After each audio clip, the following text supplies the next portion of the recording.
望虚城是仙剑宗山脚下的超级附属城，玄光境与虚寂境强者多如牛毛。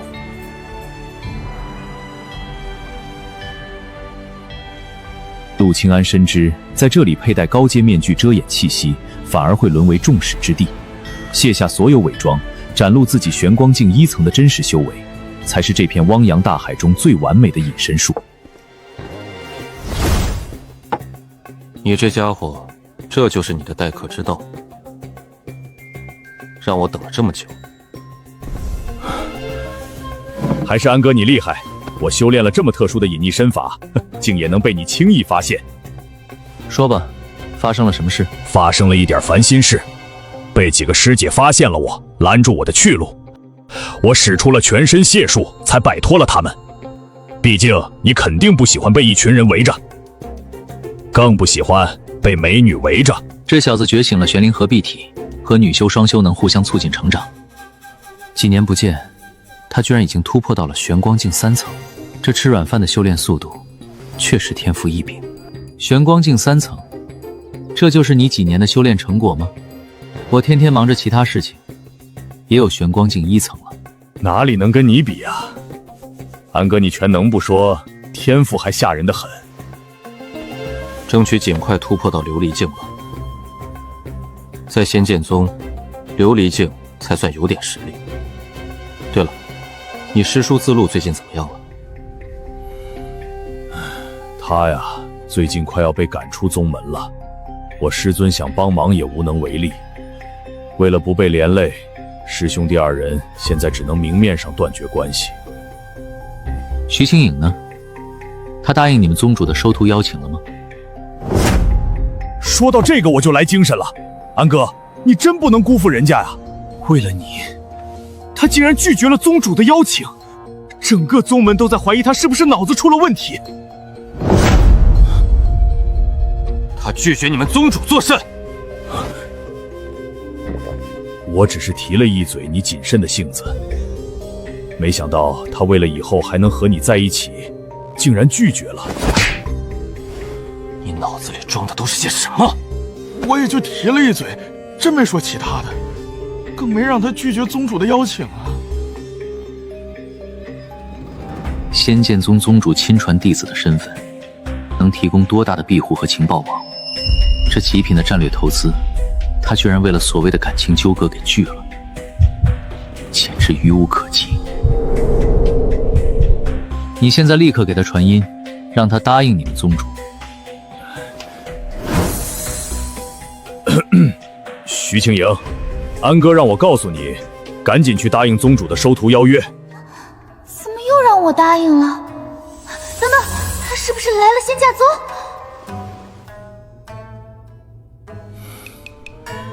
是的，他来了。太好了！你们在何处？我去找你们。我们暂时不宜见面，你听我的，先去找你们宗主，答应他的收徒邀请。好的，我都听你的。安哥，他跟我说话和跟你说话简直判若两人啊！那娇滴滴的声线，我可是头一次听到。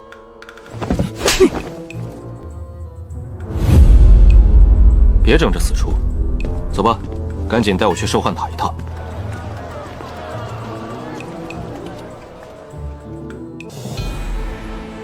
在偏远的盘龙城，兽幻秘境是禁地，由城主府严格把持。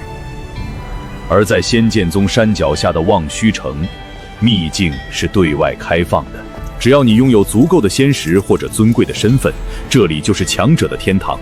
而这正是顶级宗门收割全仙界资源的阳谋。带路吧，那座终极兽幻塔，我也该去会会了。安哥，这一带光是低级塔就有5座，那是仙剑宗屹立万年不倒的根基。而你要去的终极塔，望虚城只有1座，另一座在宗门内部。至于能出仙8品的高级塔，那是禁地中的禁地。进不去高级塔，那就先把仙7品能换到的上限全部拿满。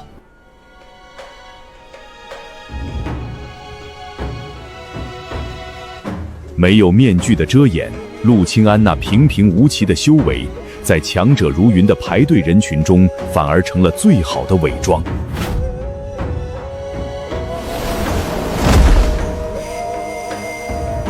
真师弟，今日怎么有雅兴来此处？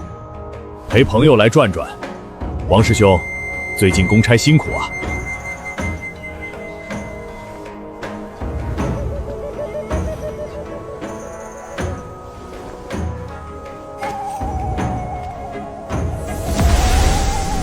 仙剑宗真是把生意做到了极致，刚换出来的宝物，转手就能被这里的商铺以仙石收回，以此形成循环。可惜，他们不知道这个循环里真正的议价规则掌握在谁手里。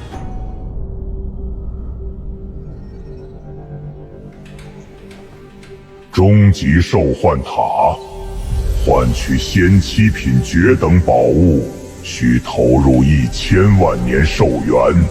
1000万年换一件，如果是旁人，恐怕要举全族之力。但我拥有3亿年的底气，投入1亿年寿元，给我连续兑换10件。仙七品绝等飞船。防御航速均可硬扛圣灵境初期。有了这10件仙七品神装，这仙界终于有一半的地方，我可以大摇大摆的去了。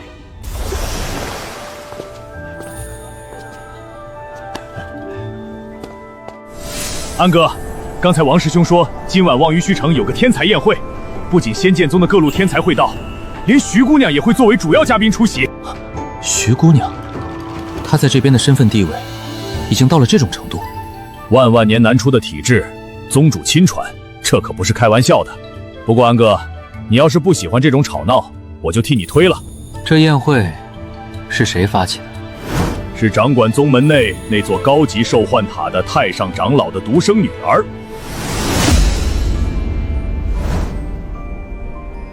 高级塔管理员的女儿。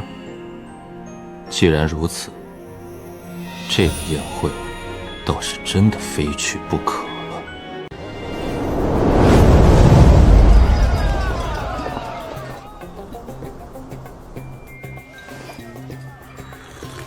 安哥，我真没想到你会答应去那种聚会。你以前可是最讨厌凑热闹的，如果是为了陪我才去，其实大可不必。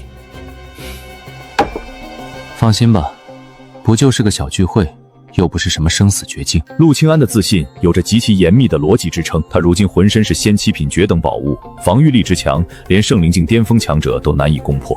除非那所谓的天才聚会里凭空出现一尊仙剑宗屈指可数的寰宇境大能，并且他还把对方得罪死了，可这种微乎其微的概率显然不符合常理。哈哈，安哥，你这心态就对了，在仙界隐居避世并非明智之举，只会让自己停滞不前。我们兄弟俩必须多出去走走，肩并肩，一起成为这仙界的顶尖强者。给，这是我拿命做宗门危险任务换来的仙5品玄灵丹，有价无市。咱们玄光镜吃一粒，1个月内连空气里的仙气都不用吸，体内会自动涌现精纯仙气，随时帮着稳固境界，提升修为。这玄灵丹正是我突破玄光境后打算主炼的丹药。在盘缓城时，我就提前买好了5品仙级炼丹师的书籍，可惜那里工会等级太低，连丹方都没得卖。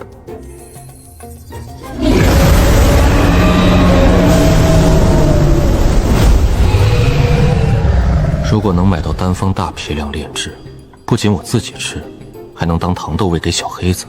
那条黑龙虽然孵化就是玄光境，但天天被我逼着烧药，毫无寸进。只要吃了玄灵丹，突破到琉璃境，喷出的火就能升级成仙6品仙火，到时候他焚烧仙药的速度就能大幅加快。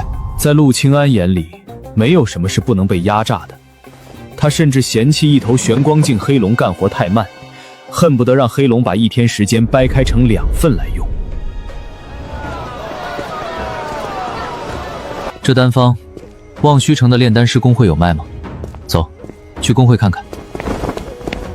安哥，既然你打算在这边安顿，不如干脆加入仙剑宗吧。以你的天赋，拿个内门弟子名额易如反掌。靠自路长老当高层的路已经断了，以普通内门弟子的身份潜入仙剑宗，白天当弟子，夜里戴上面具隐匿行事，这是最低调、最安全的双面人计划。太好了！等你成了内门弟子，咱们疯狂做任务攒贡献值，我就带你去流光殿修炼。流光殿，那是咱们宗门的最高机密之一，是历代老祖做齐了无数寿元，从高级兽幻塔里硬生生砸出来的仙邹品宝物。殿内的时间流露远超外界，在里面修炼1天，顶得上外面好几个月。仙9品的时间法宝，这对于握有2亿年寿元、唯一只缺时间来转化修为的陆清安来说，简直是直击软肋的致命诱惑。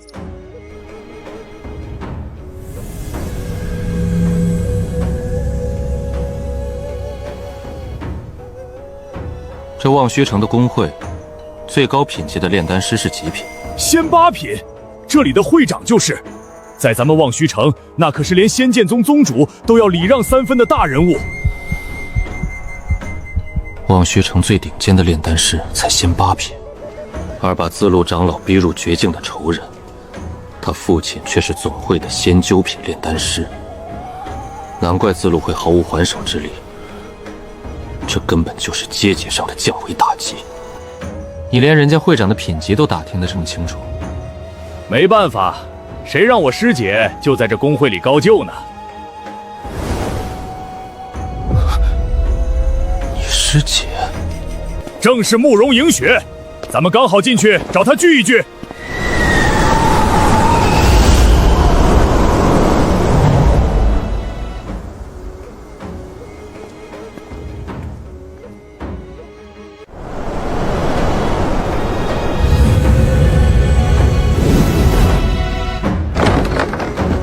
安哥，那就是我师姐慕容迎雪，她天赋极其恐怖，已经被工会会长破格收为学生，能用会长的贡献值去流光殿学习炼丹。咦，你不是那次在盘龙城宴会上坐在徐清莹身边的陆清安吗？你也来望虚城了？没想到慕容姑娘还记得在下。你和徐清莹同是皇家授权出身，而且关系不错，我当然记得。快请坐。不必了，陆某此来是有正事要谈，想请教贵公会当下有多少仙药可以卖，最高品级又是多高？最高品级是仙8品，至于其他品级的仙药，数量极其庞大，目前库存的仙药至少价值2亿仙石。2亿仙石的库存，这等庞大的底蕴，正是我积攒恐怖寿元的绝佳提款机。这望虚城来对了。那再问一问，贵公会是否有仙5品玄灵丹的丹方出售？当然有，不过安哥也是炼丹师，此丹方非外售之物，只有公会内部成员，且至少是4品仙级炼丹师才有资格得到。不错，我想研究研究这丹方，不知如何才能加入公会，还望慕容姑娘指点一二。加入公会只需通过考核即可。你随我来，我带你去考核室。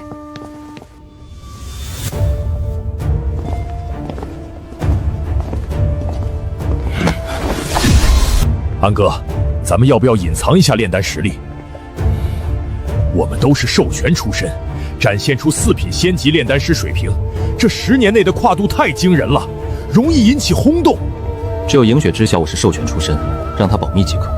我随意展示出普通的4品实力，有她这个天才在明面上，我显露的这点天赋不算什么大事。安哥，你真的变了，以前的你肯定不会这样做。不是我变了，而是我强了。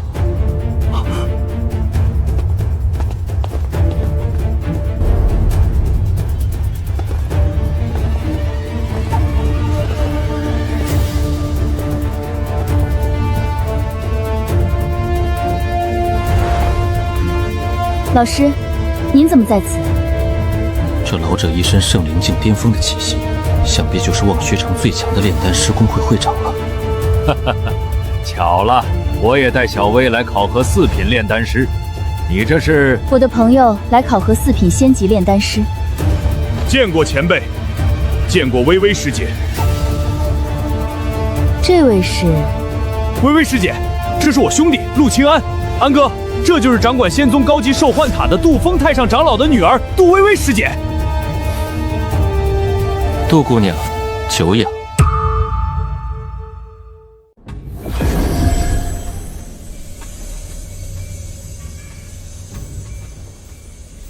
既然是真师弟的朋友，那我们便也是朋友。不久后，我要举办一场天才宴会，若陆道友有空，不妨随真师弟一同前来。好精准的灵力波动，琉璃境5层，这等修为，在仙剑宗当个长老都绰绰有余。他居然还只是弟子，看来他的天赋极其绝艳。杜微微的出现对陆清安来说是天赐良机，只要通过这场天才宴会与他建立交集，就能顺理成章地接触到掌管高级兽幻塔的太上长老杜峰。那张通往仙八品宝物的门票，他志在必得。这位小友也是要考核4品仙级炼丹师。那好，你们2人一起吧，我亲自给你们考核。那便劳烦前辈了。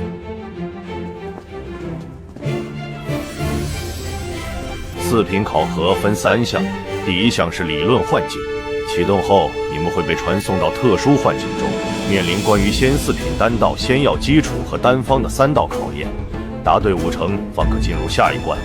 上前吧。这幻阵的创意尚可，但结构实在太过粗糙，漏洞百出。布置此阵的人，显然只是敷衍了事。陆道友，我是出于好奇才学习炼丹，造诣一般，不知你丹道造诣如何？还行，暂时没有见过比我强太多的人才。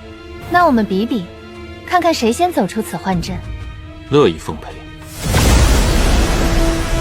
那小友有些特别，他真是炼丹师？老夫观他身上竟然连一丝一毫的丹药气息都没有。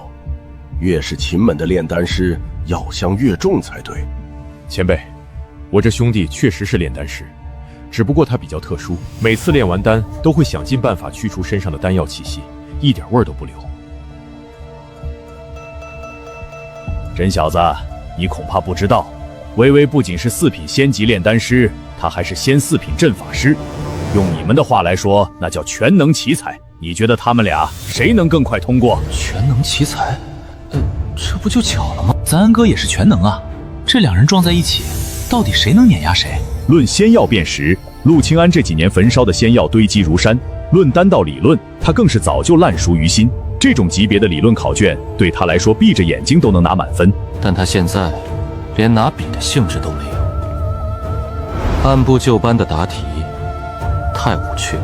既然你自称造诣一般，那我便看看你有没有说谎。这阵法漏洞这么多，不利用一下简直对不起我仙级5品的阵法造诣，直接拿走阵法控制权吧。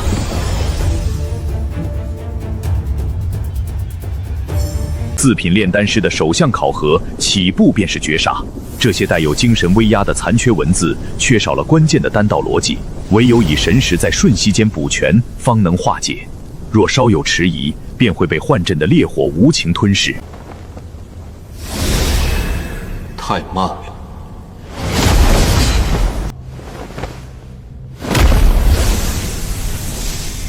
阵法中枢，给我剥离。拿到最高权限了，散。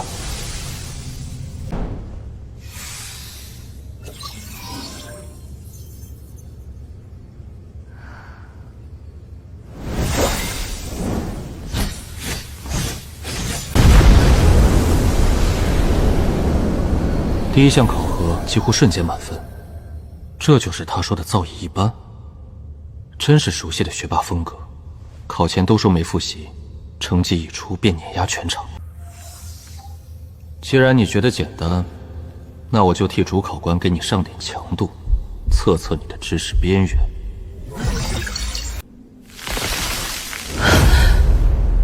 录音仙草，这种极其偏门且无甚药用价值的东西，为何会出现在常规4品考题里？罕见的难不住你。那如果是极其混淆的呢？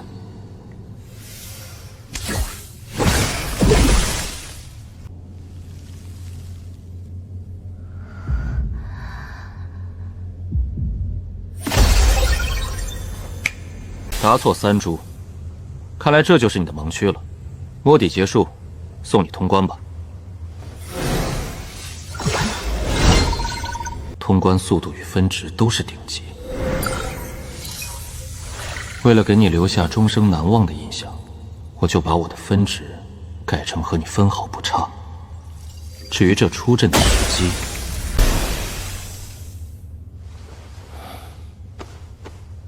，3、2、1。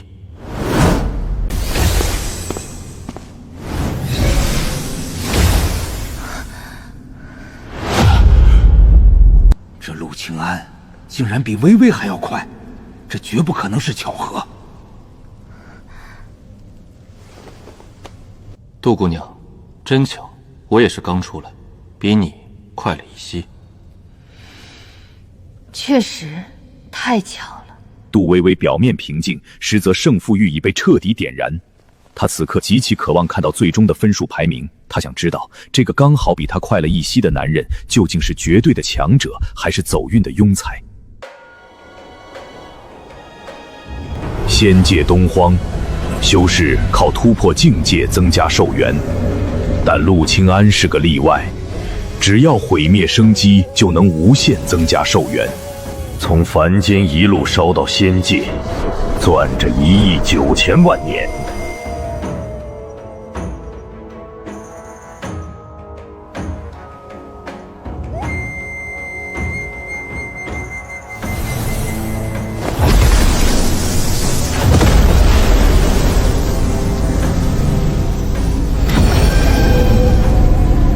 第1项理论换阵，陆清安通过，杜微微通过，并列第1。这怎么可能？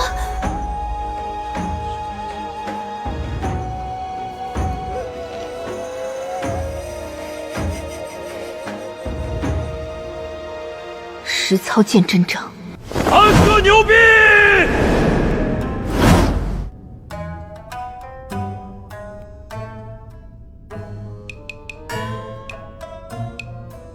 并列第1，一点反应都没有。第2项实操炼药，考题：仙4品回元续脉丹，药材已在炼药台上，2炷香内以丹品相和用时综合评定，若品相定为废丹，直接淘汰。起炉。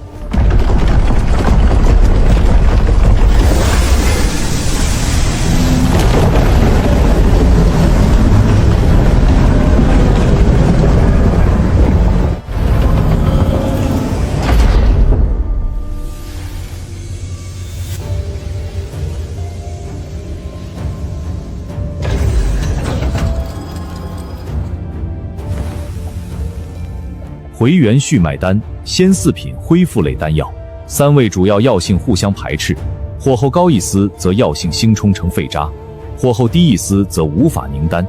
对于4品炼丹师来说，10炉里能成3炉便是好手。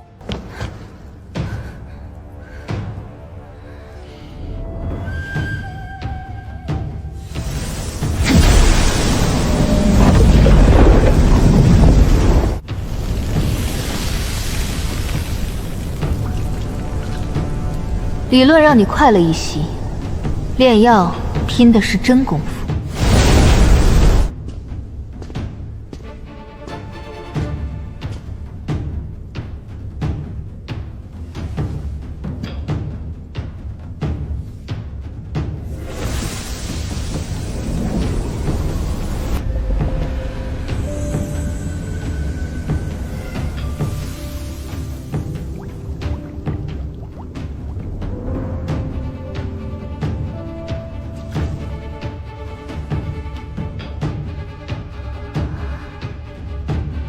没有多余动作。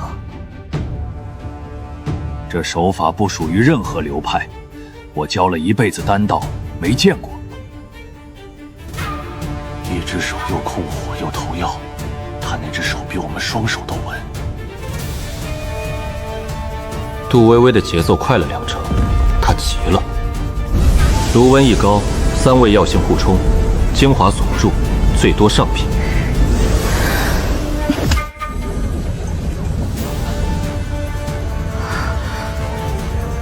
我出全力也只炼制出了上品，他一直这个节奏，会出什么？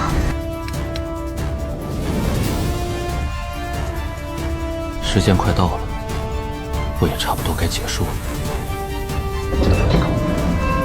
4品炼丹师考核第2项实操炼药，一边是名震仙剑宗的全能奇才杜薇薇，另一边是名不见经传的陆清安。所有人都以为胜负已分，直到开榜的这一刻。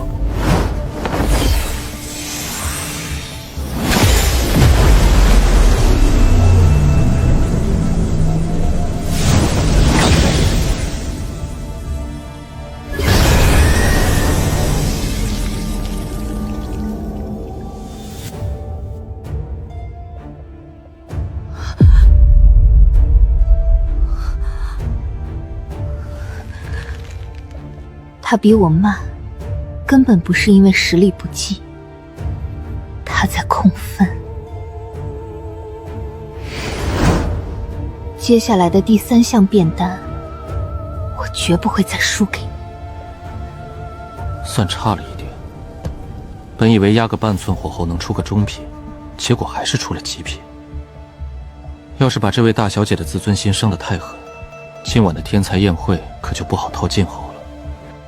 第2项实操，杜薇薇上品，陆清安极品，微瑕疵。进第3项，有微瑕，也是极品啊！慢了半拍，品相居然高一档！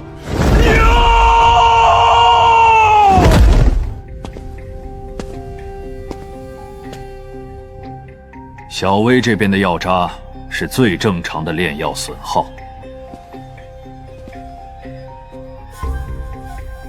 太干净了，连一次多余的提存废料都没有。第1炉回元血脉丹，绝不该是这种完美的炉况。他刚才收丹比小薇慢了半拍，根本不是因为火候不够，他是为了强行制造出这丝微瑕，故意多等了半炷香。这小子绝不只是个4品。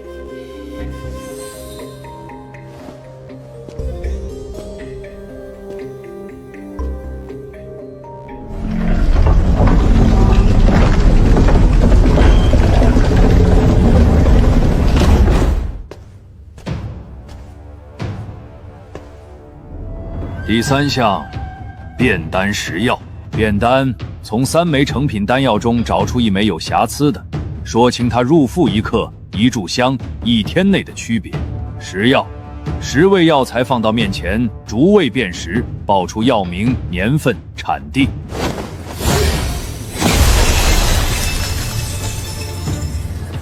休息半炷香，我在这里等你们。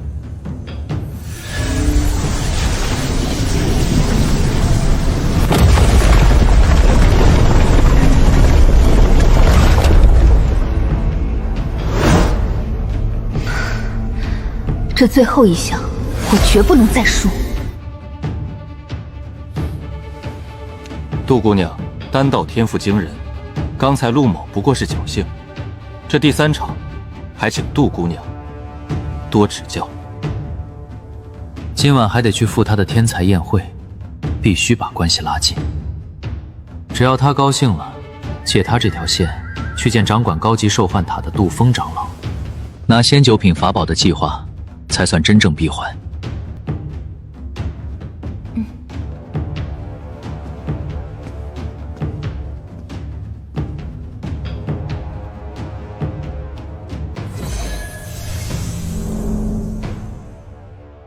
第3项，炼丹实药。为了公平，规矩改一下：10种废药渣，3颗丹药，给你们20秒。在灵犀杯上写下药渣的名字、年份、产地，再挑出那颗有瑕疵的丹药，同时动笔，开始。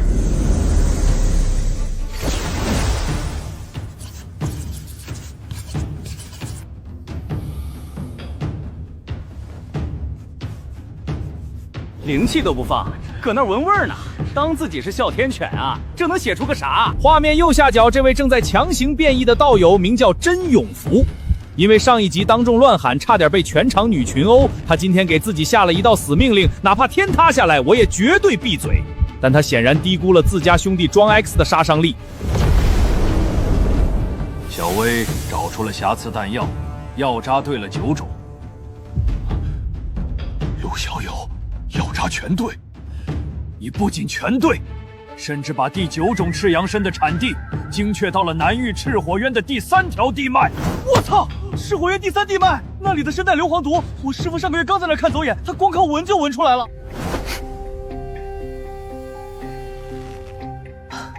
许会长过誉了，我以前在南域绝代里讨过生火，对那边的火毒味比较熟，纯属运气。运气也是实力的一部分。既然你们俩都挑出了左边这颗瑕疵丹，老夫就顺势考考你们。小薇，你先说说，刚入口1小时后、1天后，身体分别会有什么反应？许会长，这丹火候后过了，灵气变质成了火毒。刚入口，胸口发烫，1小时后，火毒烧到4肢。等过了1天，药力散尽，人会严重脱水，得在床上躺个3、5天。不愧是太上长老的千金，这药理推演绝了，根本没有补充的余地。陆小友，你若是能补上小薇没看出的深层门道，这第3场，老夫便算你满分。杜姑娘说的特别准，不过我这儿有个不成熟的小发现，给杜姑娘补个漏。这火毒其实藏在最核心的丹心里，吞下去1天之后，人可不是脱水那么简单，那股毒会像颗钉子一样，死死扎在脊梁骨的穴位上。要是这时候没人看出来，过上3天，这人多半得瘫在床上，下半辈子都起不来。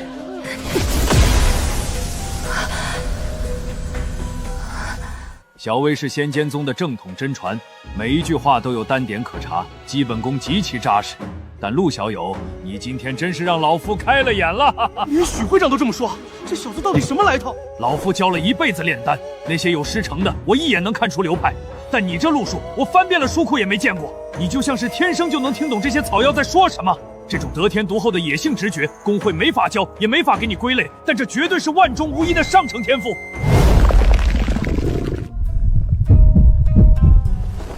医学奇迹出现了！一个堂堂玄光境的修士，竟然因为不能喊出安哥牛侠这4个字，硬生生把自己憋到了缺氧的边缘。看那翻白的眼珠，看那抽搐的双腿，这是一场属于捧哏的无声献祭。许会长，您太折煞晚辈了。我就是从小在草药堆里打滚，鼻子灵一点，上不了大台面。野路子，你刚才分明是在游刃有余地配合我的节奏。两位莫要骄傲，炼丹还没完。第3轮，溯源。在炼丹师的世界，真火能烧穿皮囊，却烧不干净留在死灰里的因果。这10份药渣，就是你们第1轮看过的那些，活药好认，死灰难辨。这就是让3个家族倾家荡产的回元丹案。听说临城公会的几个老资历查了半个月都没头绪，徐老今天拿着死局当考题，这谁能过得了？当时那人咬死说自己在炼回元丹，结果炸了炉。今天你们来断这桩案，他在炼什么？为什么会炸？实现一炷香。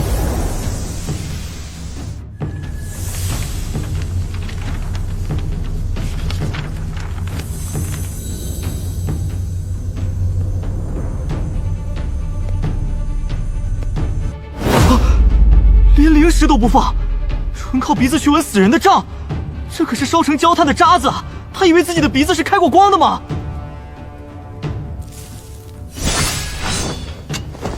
一字不差，都看出了里面多加的一味锁脉草，想借着回元丹的皮下毒，自己火候又不到，炸了活该。一炷香，临城公会半个月没解开的死结，被咱们这儿的2个年轻人看透了。可惜你们都只对了一半。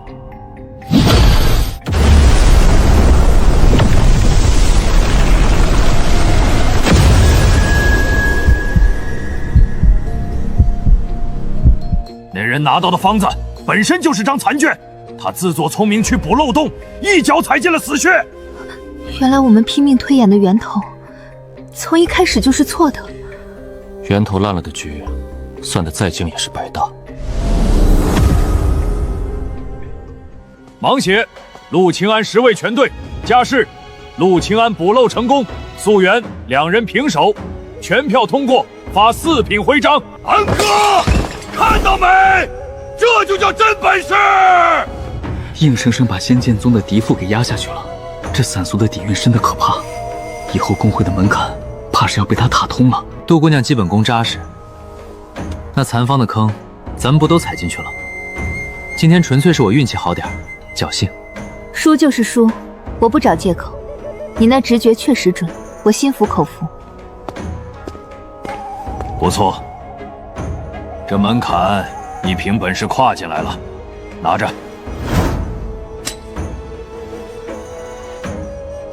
谢会长成全。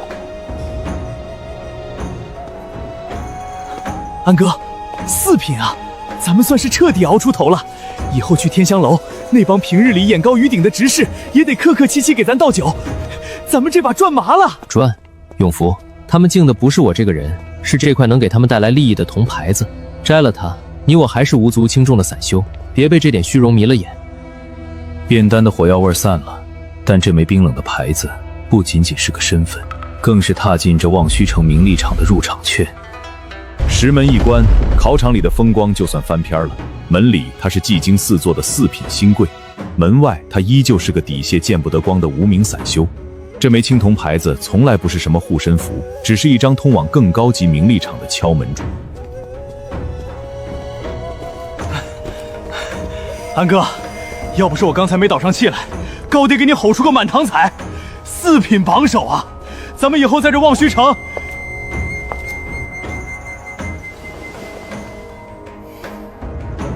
你第1轮盲写，等了不止10息，你是故意让我先把答案说完的。永福，你刚才强压气机，灵力道馆伤了经脉，去前头大堂找个聚灵阵调息一个大轴梯，别留下暗伤。去外面等我。好嘞，安哥，我在外中等你。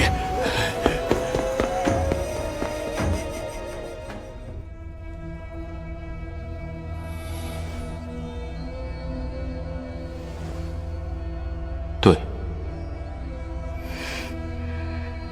为什么？骄傲的天才只怕被人居高临下的让着，要想拔掉他心里的刺，一半的真话比火焰管用得多。你推演药理，靠的是仙剑宗万年底蕴的丹点，而我纯靠鼻子闻。前2轮我能赢，靠的是直觉，可一到默写正规方子，我这野路子就走到头了。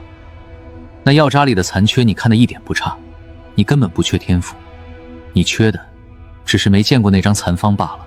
我不懂你们工会高门大户的规矩，更不敢把那些见不得光的野路子直接写在考卷上，所以我必须看着你，因为在这望虚城，你的答案就是衡量对错的规矩。你到底是什么人？一个从小就靠自己誓要活下来的人。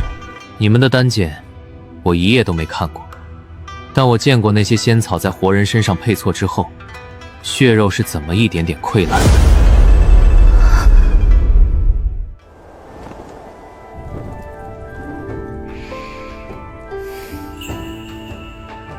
陆道友，恭喜你拿下4品考核的首名，这枚青铜徽章，你实至名归。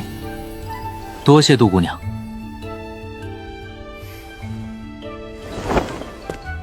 既然你也越过了这道门槛，那今晚亥时，揽星阁，别迟到。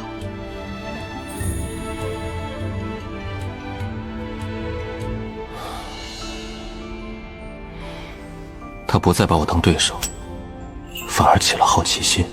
一个娇女一旦对一个人产生好奇，就会想方设法把他的底子翻个底朝天。不过，随他翻吧，他暂时还翻不到最底下那一层。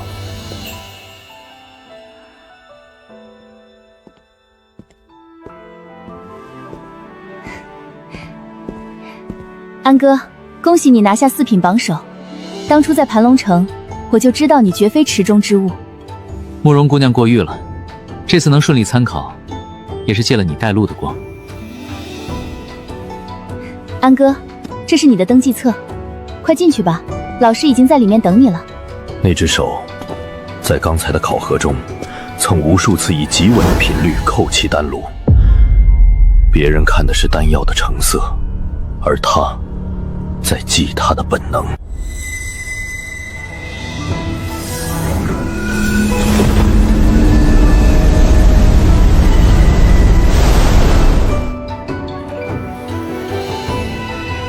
今晚亥时，看来这场名为天才的盛宴，连戏台都已经给我搭好了。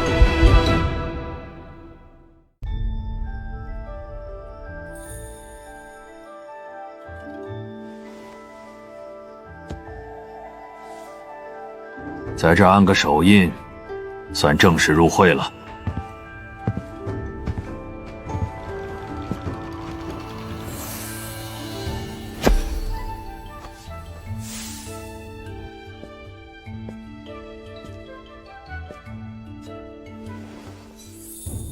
仙五品玄灵丹们的完整丹方，老师批了权限，我拿贡献值替你换的。赤魂花、金髓根、玄阴枝，这3味主药，小黑子天天在盘龙城地里当柴火烧，储物界里堆得快发霉了。全现成的，成本直接对半砍。几万贡献值，眼都不眨就砸下来，是拉拢，还是借机试探？管他呢，送到手里的白石，不吃白不吃。多谢慕容姑娘破费。今晚亥时，揽星阁。明白。许会长，晚辈告退。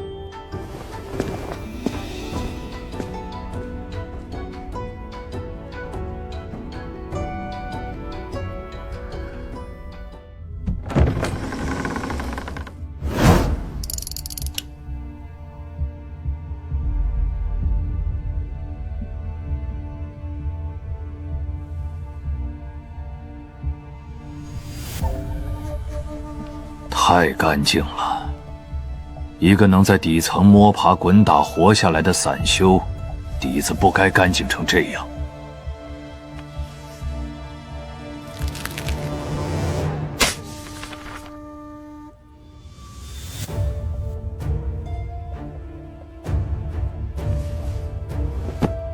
在工会的暗规矩里，档案被折了死角，意味着背景待查。藏书阁的高级权限从这一刻起，对他彻底封死。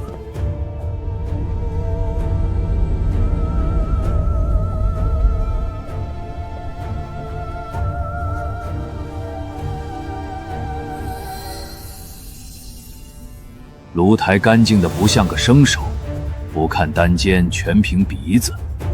溯源比小薇还快2息。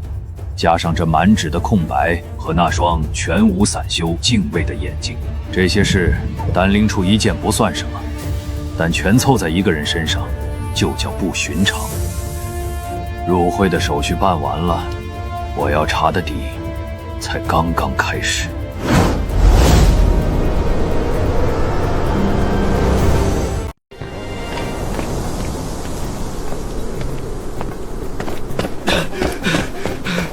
安哥，等等我！安哥，师尊传话了，他说愿意见你，但入宗得过3关。他千叮咛万嘱咐，让你今晚先以普通散修的身份进去，千万别急着亮那块4品徽章。安哥，那位杜太上长老看人的眼神可毒得很，你千万提防这些。怕什么？既然来了，就随我进去看看这仙剑宗最高处的深浅。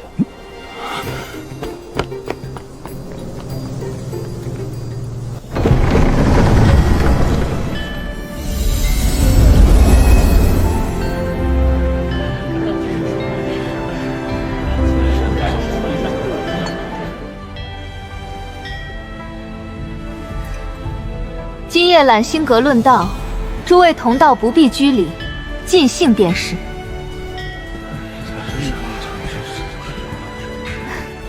陆道友，真师弟，请随我来。谁？居然能让杜师姐亲自去迎？看他腰上这么年轻的工会会四品，这怕不是哪家隐士老怪调教出来的真传？他不用站在最高处，他站的地方就是全场的重力中心。晚辈陆清安，见过杜太上长老。内门弟子甄永福拜见杜太上长老。盘龙城来的新面孔，入座吧。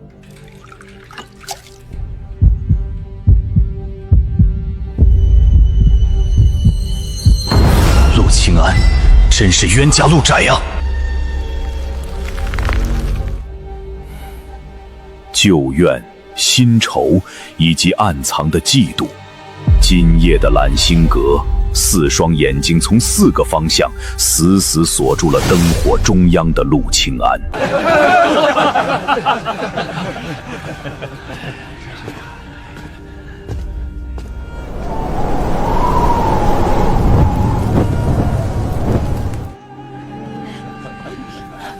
徐师妹觉醒的这等万古体质，日后必定是我仙剑宗的扛鼎之人。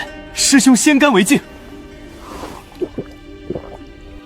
师兄言重了，轻盈初来乍到，往后还要仰仗诸位师兄照拂。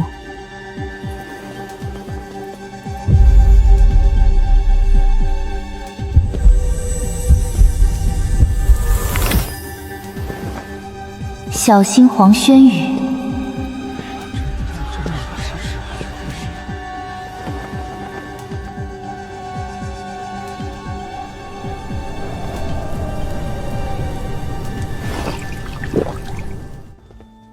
慕容姑娘，那南域的赤火藤若是配上冰心草，火候实在是极难掌控啊。只需在凝丹前抽走3分地火，便可阴阳交际。道友回去不妨一试。他像个耐心的猎手，在社交的掩护下，随手捡起一片片看似无关紧要的碎片，在脑海里拼凑着这个人的真正底细。慕容师姐，那个新来的散修到底什么来头啊？居然能劳驾杜姑娘亲自引路，师姐觉得他底子如何？能拿4品徽章，自有过人之处。对了，下个月流光殿的排期听说调整了。对，听说内门的修炼名又少了一半呢。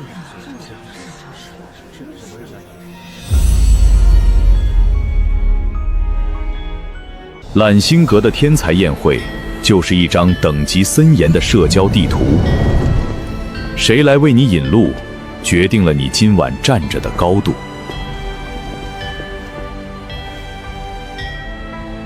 诸位，这位是陆清安，此次工会4品考核首名。望虚城这几年的4品考核，多是些纸上谈兵的世家子。陆道友能拿首名，定是有真本事的。这杯敬。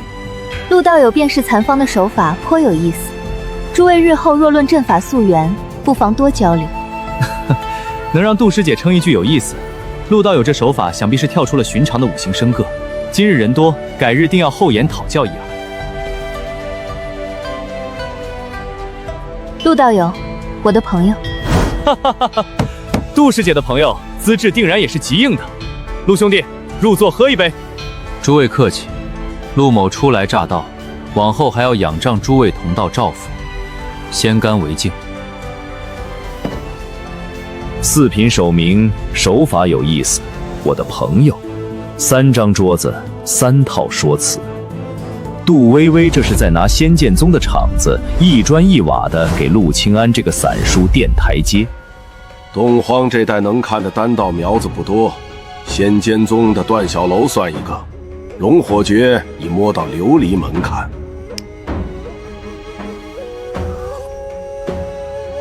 天虚城的阵道天才，听说昨儿刚破了7星锁灵阵，13岁。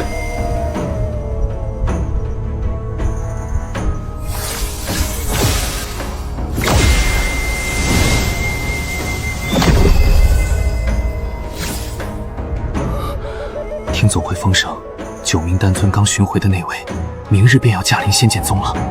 听说那位脾气极难测，这一趟怕是来者不善啊！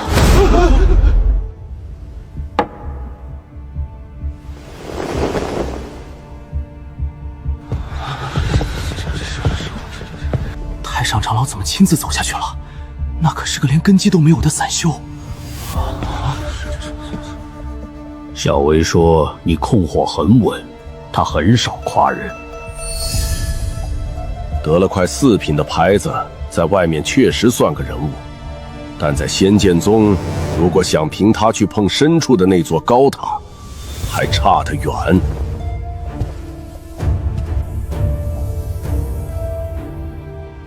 受教。上位者敲打后背，等的是诚惶诚恐，或是压不住的傲气，但这死水般的受教2字，连一丝波澜都没露出来。这种毫无破绽的死寂，让杜峰那颗习惯掌控全局的心罕见地悬空了半拍。徐师妹、陆道友，既然都在这揽星阁举杯，何必装作不相识？当年在盘龙城，2位可都出自我皇家的授权院。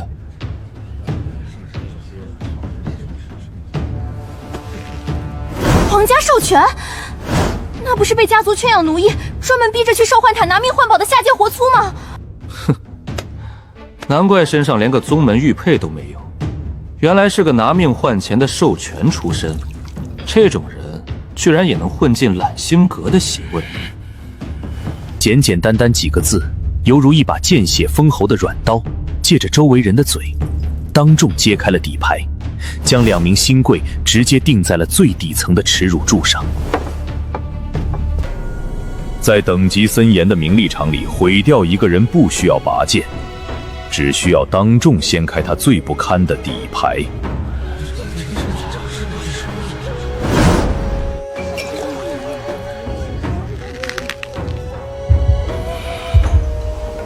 安哥说过，这大殿里真长着眼睛，绝不能过去添乱。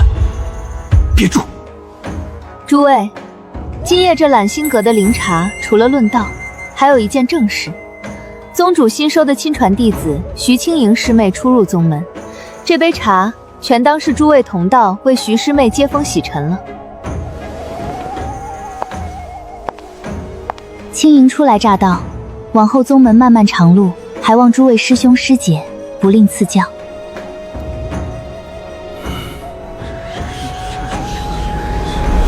小指勾住袖边，他已紧张到极点。黄燕宇当众扒了他授权的底，等同于把宗主亲传的面子踩在脚下。徐师妹这杯接风茶倒是喝得从容，不过既然我方才已经替2位接了底，师妹这杯茶是不是该单独敬一敬那位曾与你共患难的陆道友？黄师兄说的不错，当年在皇家授权，活人被当作牲口圈养，强抽受冤去换宝，确实是九死一生。但十大氏维系这套体系里也定下了一条铁律，为了压制反抗，活着的修为绝不可超过月宵境。黄师兄，青英与陆道友既已越过了月宵境这道坎儿，按着十大势力当年定下的铁律，那笔授权的烂账便已在天道前2清了。这一杯，青莹只敬宗门，也敬诸位同道。能在那种拿命填的泥潭里活下来，还能破镜洗掉剑籍，这等心性和手段，日后绝不可轻易得罪。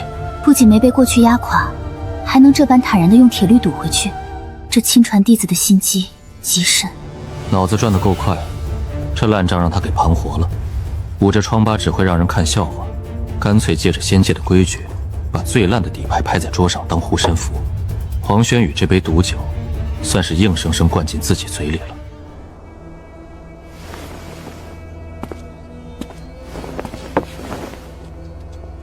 这家伙怎么不接茬儿？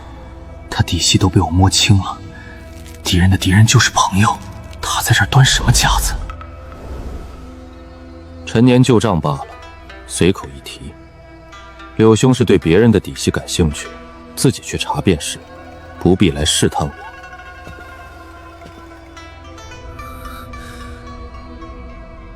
不上套的毒蛇，看来想拿他当导师是不行不通了。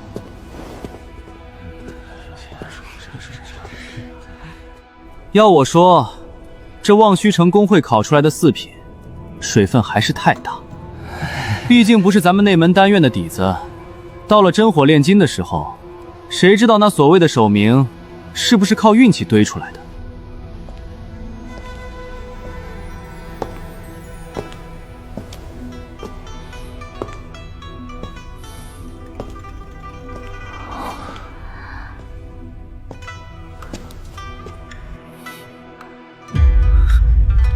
居然连一句反唇相吹都没有，他当我是空气吗？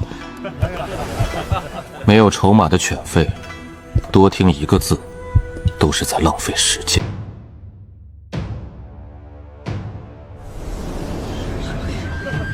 诸位，借着杜师姐的茶会，黄某想给大家讲个短的可怜的市井故事。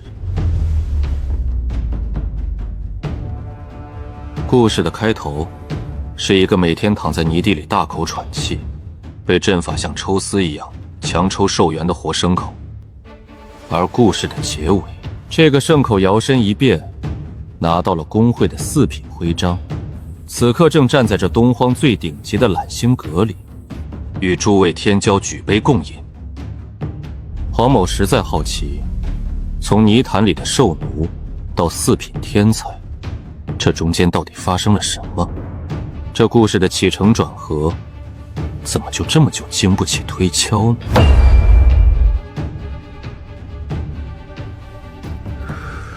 茶都快凉了，故事讲完了就入座。客随主便，莫要在这揽星阁里搅了主人的清静。上位者维护秩序，不需要声色俱厉。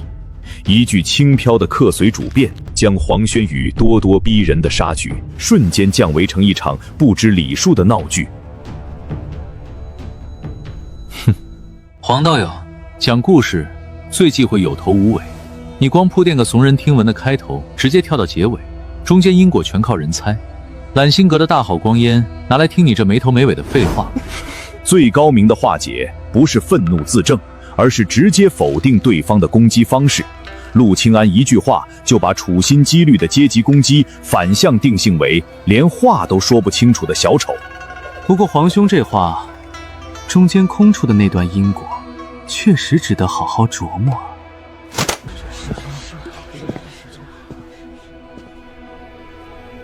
太上长老明鉴，既然黄兄对陆道友徽章来历存疑，与其听故事，不如直接见真章。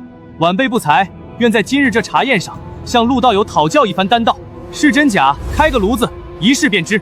恳请太上长老出题作裁。在这个年纪，面对绝境，不是强装镇定，而是这种看透底牌的死寂，有意思。父亲，面对此辈死局，他的气息连一丝波澜都未掀起。他不是强撑，他是在控局。揽星阁自建阁以来，为保清雅，阁内从不准开炉生火。但这世上没有破不了的例，今日老夫便破这个例。你既然笃定老夫会入局，老夫便亲手给你造个牢笼。是真龙还是草蛇，进笼子练一练，便全清楚了。来人，备炉。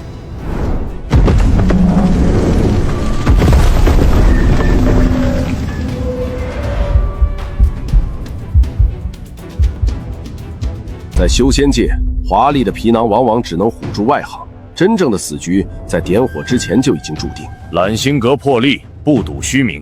刘家小子，拿你名下那座天字号地火丹房做彩头，你若输了，使用权归他。晚辈毫无异议。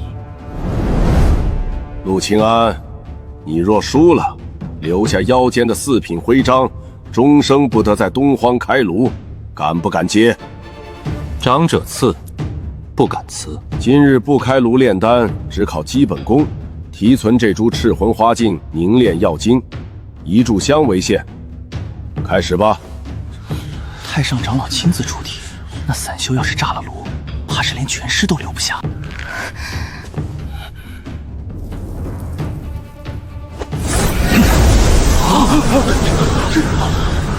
噬魂花性烈，不以轻焰强压，根本锁不住药性。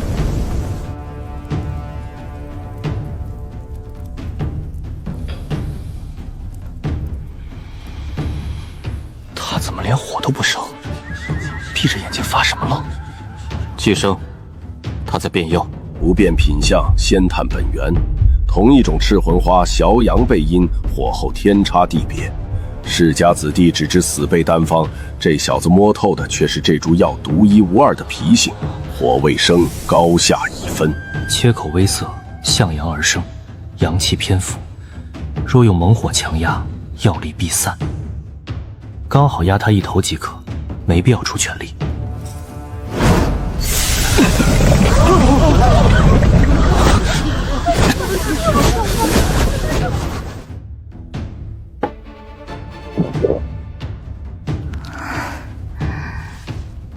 压错住了，这修路的底细，竟比当年在盘龙城时藏的还要深不可教。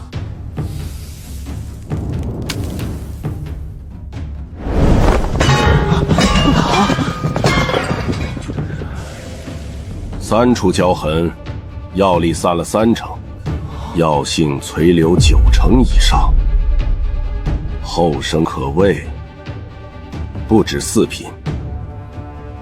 少爷，他定是碰了巧，咱们再开一炉，事不过。住口！明明是柳师兄那青焰烧得更猛啊！赢在精度，点火之前，这局就已经结了。杜峰的8字判词如同一根定海神针，彻底掐灭了今夜明面上所有的杀机。连太上长老都发话了，现在凑上去，凭你也配？妈的，这姓黄的阴魂不散！明面上的杀局被封死了，便只能在暗处下私帖。等着。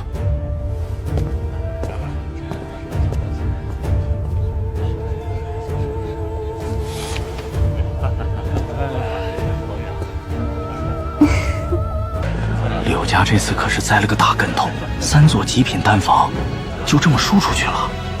嘘，小声点，柳元姐还没走远呢。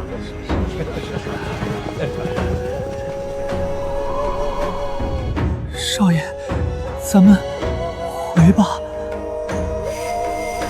回去把内门那3座天字号丹房的玉符摘了，明日一早送去给陆清安。少爷，那可是宗门特批的极品私产。太上长老当众定的彩头，你想让柳家跟着陪葬？送去。他到底是什么路数，连收火都能藏，总不可能真的只是个碰巧破镜的下人。盘龙城时，我只当他是个洗崩境剑级的杂碎，这层老实巴交的皮，把我全骗了。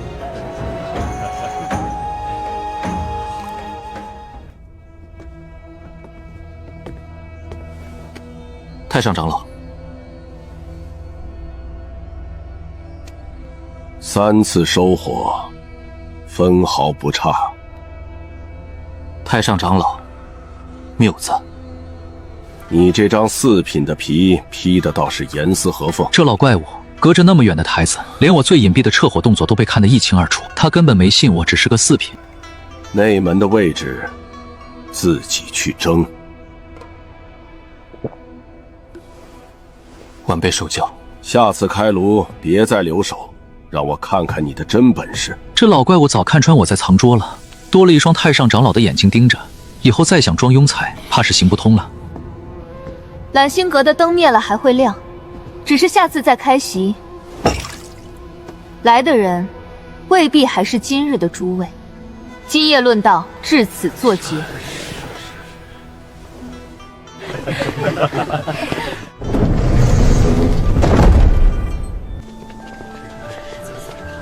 段师兄，那散修不过是仗着懂点药理，他连个像样的本命灵火都没有。别拿咱们的规矩去套他，那人的控火精度根本不是正路子出来的。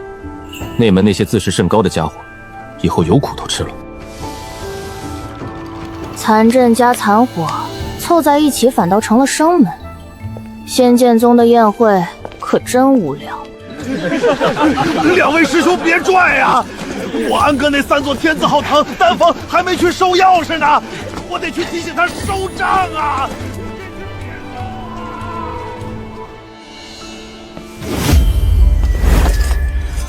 入宗的敲门砖到手了，接下来这挂在脖子上的太上长老的眼线只能硬烫了。仙剑宗的清晨，往往是被主峰的钟声唤醒的，但今天唤醒他的是一尊粗暴撕裂云层的庞然大物。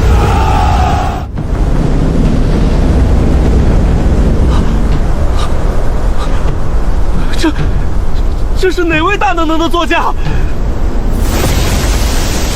连主峰的护山大阵都没拦他。何人敢在仙剑宗主峰放肆？执事堂听令，即刻开启迎客防阵！长老，别开阵！你没看见那船头的九幽冥兽图腾吗？那是炼丹师总会的人，定是那位传闻中的少尊主到了。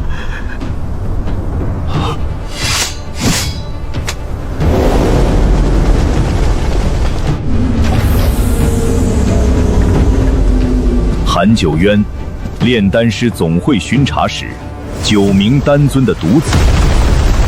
对于仙剑宗而言，这是一尊惹不起的巨佛；而对于此刻正走投无路的自路来说，他就是当年在秘境中结下死仇，如今亲手递出催命符的宿敌。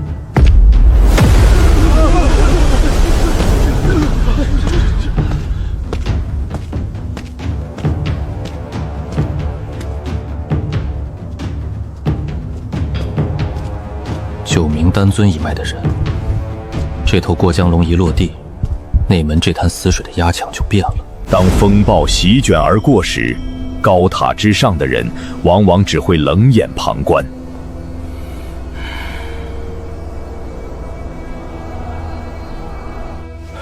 太上长老，长老会那边已经透了风，韩九渊这次是持着总会的巡查令来的，矛头直指内门大殿外跪了一夜的自路。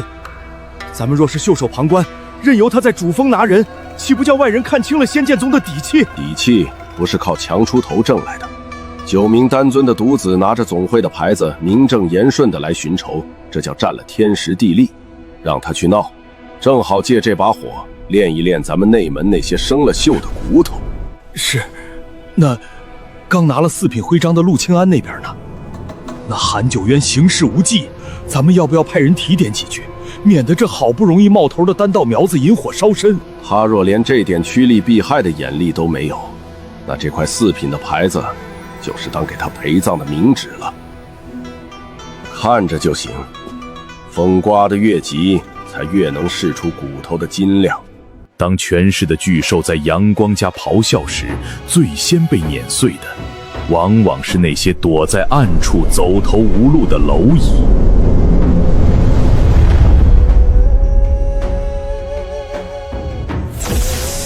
韩九渊的非洲直接压了主峰，长老会的逐宗令已进入最后表决。我查过卷宗，当年秘境之仇，韩九渊是要活活抽空他的根基。自路现在被逼到了死角，为了活命，他随时可能会把假道友抛出来做最后的筹码，你要早做得断。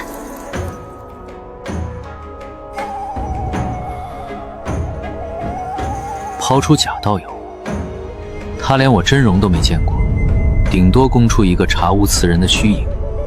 反倒是现在谁去保他，谁就会被韩九轩这条过江龙咬住。柳家那3座丹房还没去收，杜峰的眼睛还在我脖子上悬着。为了一个不知底细的废子，去硬抗9名丹尊的巡查使，这笔账风险无限大，收益等于0。人在溺水时会紧紧抓住碰到的一切东西，当初既然聚了，这桩因果便与我无关，只能让他自求多福了。我倒要看看这位少尊主能把仙剑宗的火烧得多黄。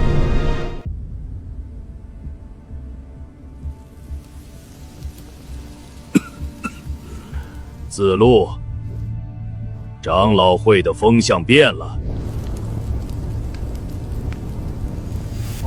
那3位一直咬着你不放的太上长老，今日联名递交了最终表决书，他们是不打算留活路了。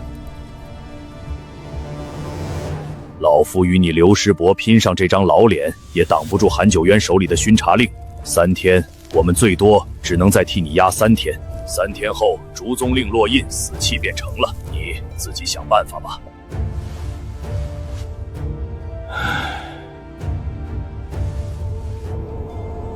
都不管我，那就只能自己去争一条活路了。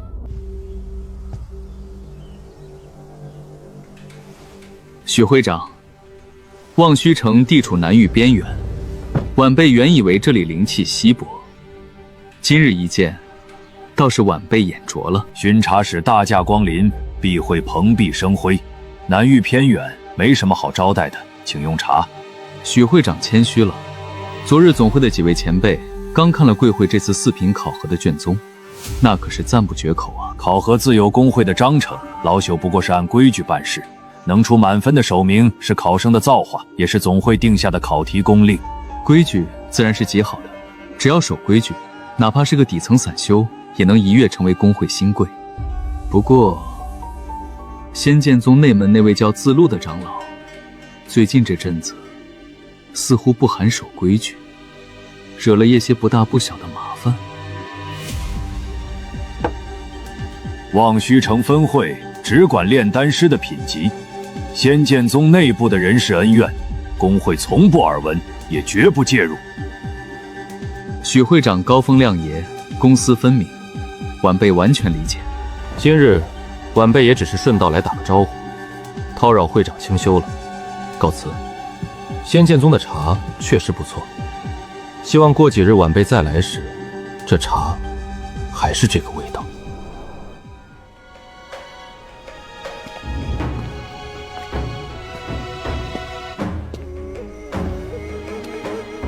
通风阵法用的是3阶聚灵阵的改版，废气排空速度比工会的炉子快了1倍。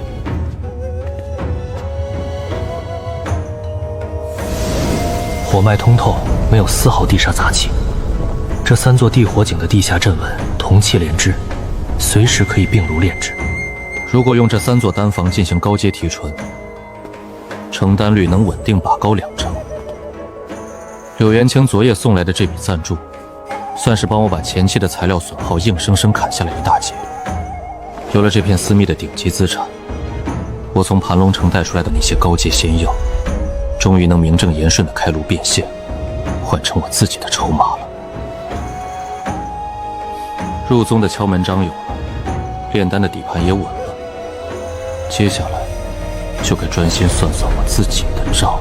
在修仙界的名利场里，风暴过后的清算，往往比风暴本身来得更加迅猛。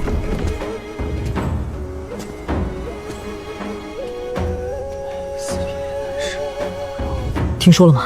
自路长老的洞府，半个时辰前刚被戒律堂贴了死封。哼，能不贴吗？炼丹师总会那位活阎王还在主峰喝茶呢，上头连夜出名，听说连件像样的法器都没让带走，直接遣人押送出山门了。真是树倒猢狲散啊！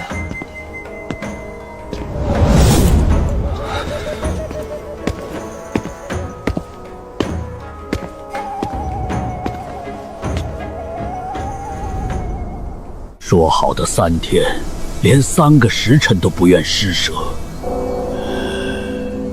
韩九渊好绝的手段，令绞了，袍子扒了，当真是一点活气都不留。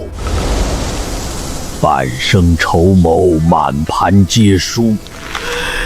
既然正道走不通，那就去趟绝路。底牌被掀，落印赤夺，连夜被逐。韩九渊这把快刀，当真是一点余地都没留。不过，这个人已经彻底出局了，他的生死因果与我无关。陈氏开口，灵根我倒是不怕，可那第3关剑碑是……我这门狂风剑剑舞才练到第2层，万一背上符文亮不到6成怎么办？万一过不去怎么办？省省力气吧，明儿可是跟那帮仙城世家的怪物同台，别指望显眼了。能在外门捞个杂役的位子，就算咱们祖上积大德了。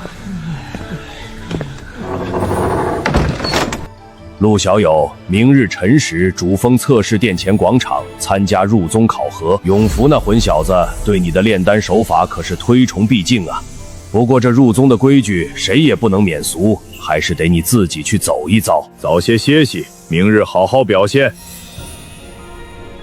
借甄永福的手给了这块令牌，大半夜又亲自传音来嘱咐一句：堂堂十全长老屈尊降贵来提醒一个散修，这是在明着释放善意。既然人家主动抛来了这根定海神针，那我明日安安稳稳去走个过场，顺水推舟便好。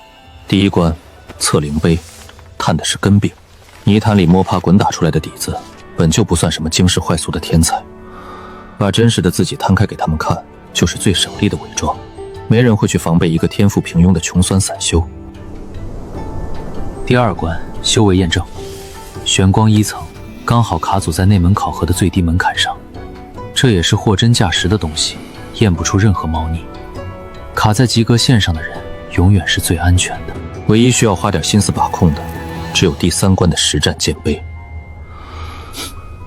只能用最基础的剑诀，剑气切入的深度必须精准卡在及格线上，让碑上的符文刚好亮起6成。多1分太扎眼，容易招惹没必要的麻烦；少1分，连这内门的门槛都跨不进去。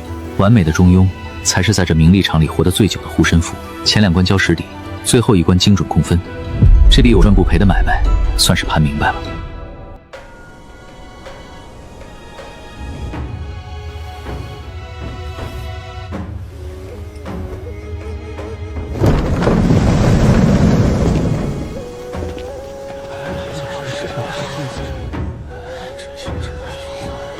看中间那个，那是附属世家孟家的嫡脉孟秋然，听说他根骨奇佳，早被内门长老内定了。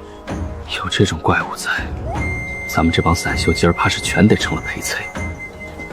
怪物陪衬挺好，林子的树柱越高，底下的杂草才越不容易被人盯上。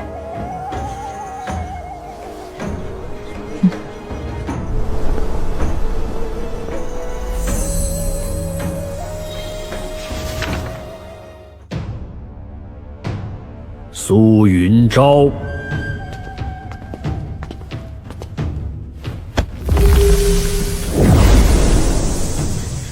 中等偏上，散修里居然能出这种根骨。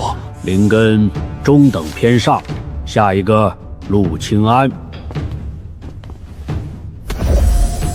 哼，刚过中线，这种卡在及格线上的废料，进了内门也就是个烧火挑水的杂役名。中等，和昨夜盘算的分毫不出。平庸的废料，才是最不引人注目的保护铺。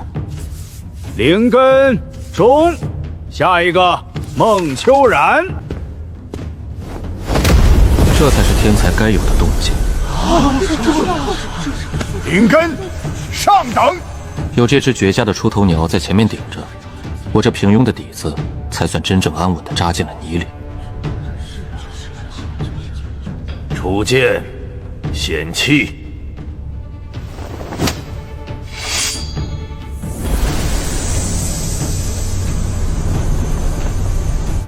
玄光1层，气息尚算平稳，但缺了剑修的锋芒，根基一般。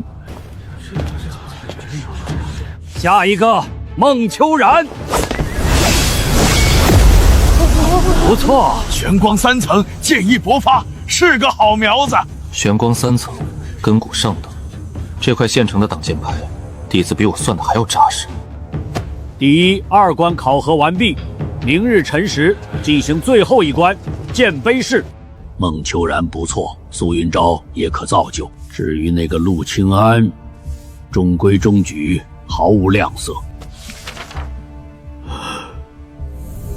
底下怎么还夹着一页？望虚城炼丹张慧慧的加级绝密档。根骨中档，玄光一层，望虚城的4品首名，这怎么可能？这3样东西堆在同一个人身上，他娘的不是绝顶的天才，就是披着人皮的鬼！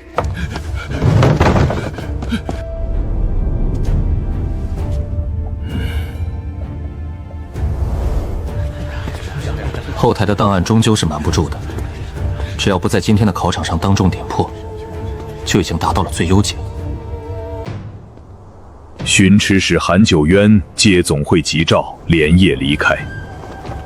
悬在望虚城头顶的刀，暂时挪开了半寸。今日第3关剑碑式，规矩老夫只说一遍。向碑出剑，碑面自会根据你们剑气的深浅，准头亮起符文，亮足6成，便算跨进了内门的门槛。孟秋然，你先来。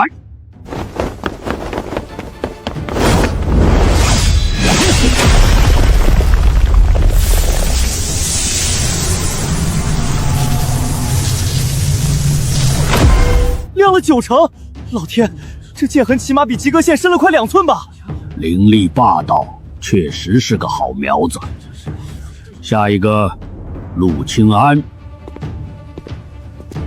纯靠死力气劈，痕迹是难看了点，不过能安安稳稳混在泥堆里，比什么剑气如虹都管用。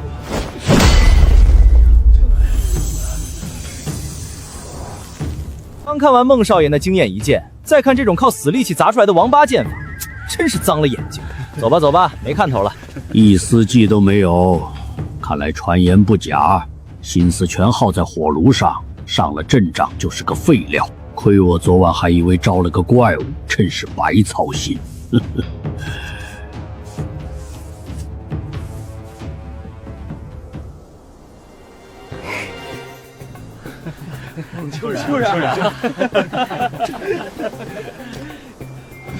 平庸的毫无破绽，才是这名利场里最好的隐身符。这关算是糊弄过去了。安哥，我就知道这破石碑难不住你，这下咱们兄弟俩总算能在这内门堂堂正正的走动了。收敛点儿，别第一天就让人盯上。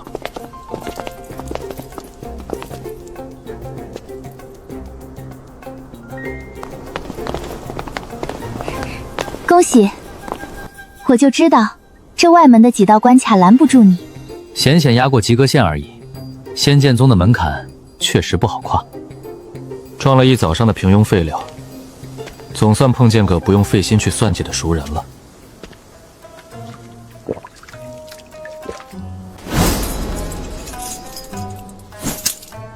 拿着，北七院丙字间，隔壁是个叫孟秋然的天才，火气旺得很，自己躲着点儿。多谢总，别谢老夫，老夫只是个跑腿的。你那份4品档案，底下执事还没捂热乎，就被那老疯子连夜截胡了。他让老夫带句话，剑挥得像劈柴无妨，别把他山头上的炉子炸了就行。他这几日正在闭死关，等出关了，自会来寻你。老疯子。新来的，门派贡献细则自己看。提醒句，宗门贡献值不准私下买卖。仙剑宗的规矩森严而赤裸，底层弟子拿命和时间去熬点碎银子，而掌握核心技艺的人，只要能出货，宗门就敢给出100倍的暴力加成。守门熬3年才给60点，而我开一路就是100点。这规矩定的是真绝，对底下人是榨汁机，对能砸出产量的人来说，却是一座搬不空的金山。只要我的炉壶不断，高塔里的宝贝早晚跟我姓陆。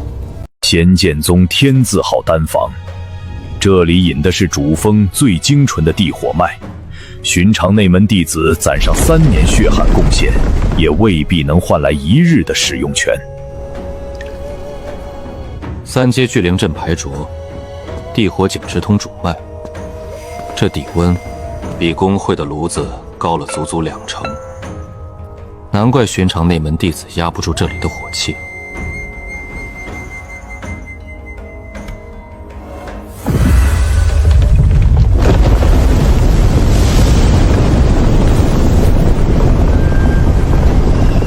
陆清安要炼的是一炉拿来试手的4品赤阳丹，这丹药在宗门内是有价无市的硬通货，但所需的主药不过是他此前在盘龙城里随处可见的贱价货。烈阳果性烈如火，铁骨藤制沉如铁，药力一轻一重，这底火造了一份。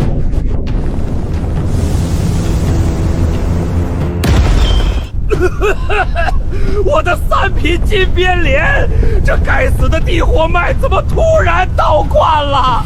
老子攒了半年的身家呀，毁啦！火随地脉走，只认死方子，不贴着炉子听地气，活该你炸炉！给我拧起！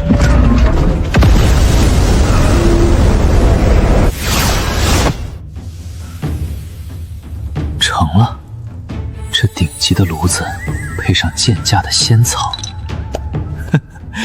这利润简直比我想象的还要可怕。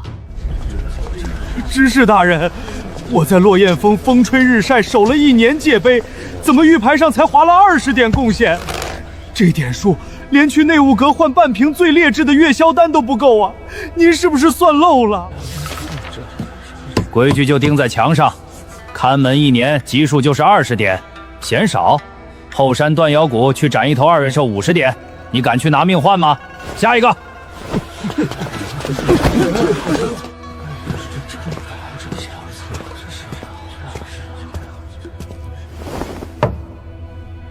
交单。4品赤阳丹1炉，丹纹成环，绝等品质。天字号丹房出品，按宗门新规，底数加成2成，总计120点贡献。120点，我耳朵没好病吧？我起早贪黑在灵药园种了3年灵草，才攒了不到50点。他这1炉丹就抵我干7年的苦力。你懂个屁！那是4品绝等，整个内门丹渊能练出这成色的，一只手都数得过来。这家伙到底什么来头？这位道友真是好手段，以后若还有高品丹药上交，无需在外头排队，直接来里间找老朽节便是。按规矩办即可，多谢。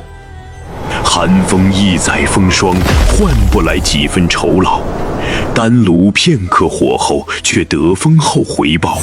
万般光景，皆道宗门世态凉薄如斯。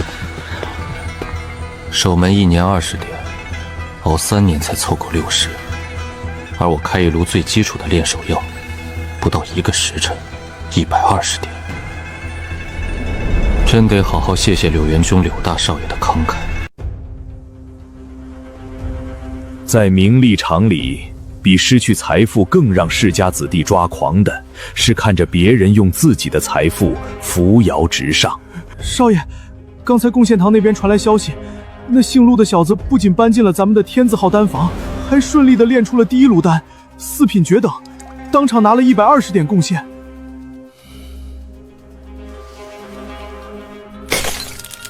拿着本少爷的丹房，踩着本少爷的脸面去出风头，他一个玄光1层的散修，凭什么驾驭得住天字号的地脉？少爷息怒，那小子不过是瞎猫碰上死耗子，这第1炉定是侥幸。我不想看他有第2次侥幸。天字号的玉符虽然交给他了，但这丹房当年是我柳家建的，地底的府脉阀门还在外围。去，在3号符阵眼动点手脚，引一道地脉火煞渗进他的主炉，我要他下1炉丹直接炸膛！我要让所有人看看他那股穷酸的废物味儿，根本配不上天字号的炉子！去办！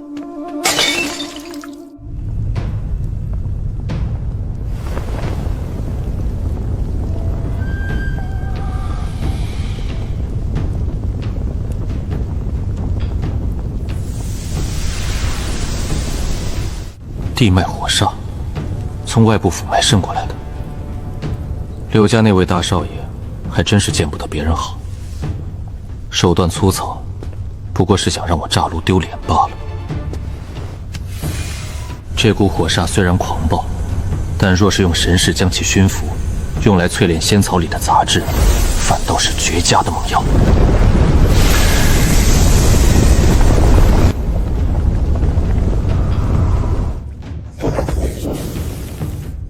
多谢柳大少爷免费送的猛火，有这股火煞相助，这一炉的药性起码能再逼出1成。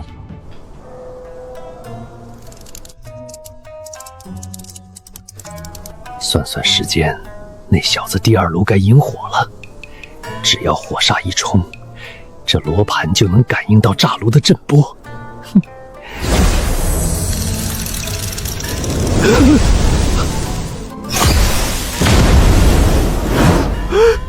这小子的控火手法怎么这么邪门啊！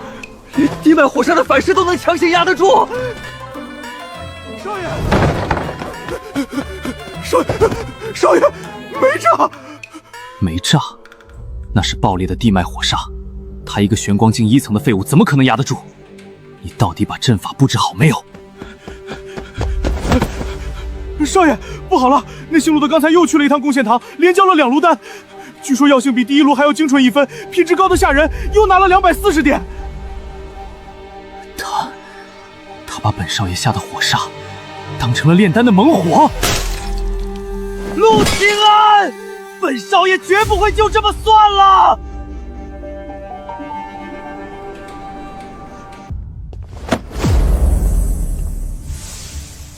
真不凑巧，4品主药赤魂花刚被调走，如今库房里只剩下1、2品的边角料，陆师弟要吗？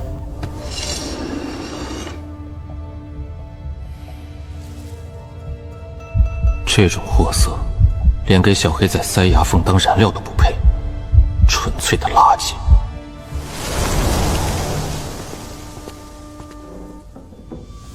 不仅是赤魂花吧，这满墙的4品主药，想必是一并空了。哪个疯掉的？灵药峰，陆师弟，别以为挂了块内门银牌就能挑肥拣瘦。这仙草药钵的优先级，从来就不是给你们这些毫无根基的新进弟子留着的，世家优先，这是死规矩。在仙门巨头里，内门弟子的身份只是一张入场券。真正的高阶资源永远被那些盘根错节的古老世家攥在手心里。原来如此。摧毁一个炼丹师，最兵不血刃的方法就是掐断他的药源，这叫阳谋。不过是卡一下仙草份额罢了，何须动怒？他一个泥腿子出身，没了我灵药峰的4品料，这天字号的火，他用什么烧？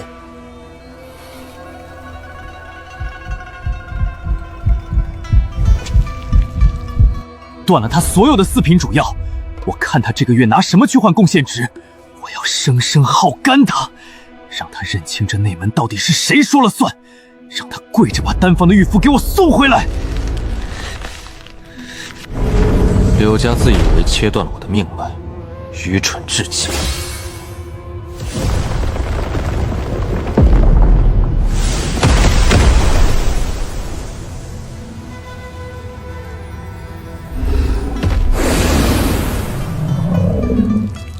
盘龙城砸下几百万仙石，扫空的全城库存。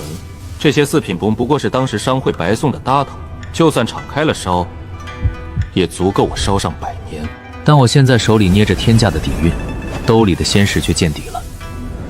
望虚城10年一开的地下大拍在即，去争抢那些7品8品能逆天改命的正宗级资源，人家不看宗门规矩，只认海量的现钱。柳家的断供不仅没能卡死陆清安的咽喉，反而成了他掩盖自身恐怖产能的完美屏障。如果我顶着断供，依然每天上交海量4品丹药，必会被那些老怪抓去严审底细。这些就留给宗门和柳家去交差吧。先7品空间法宝吞星囊，在盘龙城兽幻塔里用海量兽源砸出来的顶级货色，内蕴一方小天地，足以隔绝大能的神识探查，用来装这些见不得光的黑市筹码，再合适不过。仙剑宗的明线，我陪你们演穷途末路，但这多出来的海量丹药，我要全部砸进望虚城见不得光的地下黑雾里，换成堆积如山的仙石。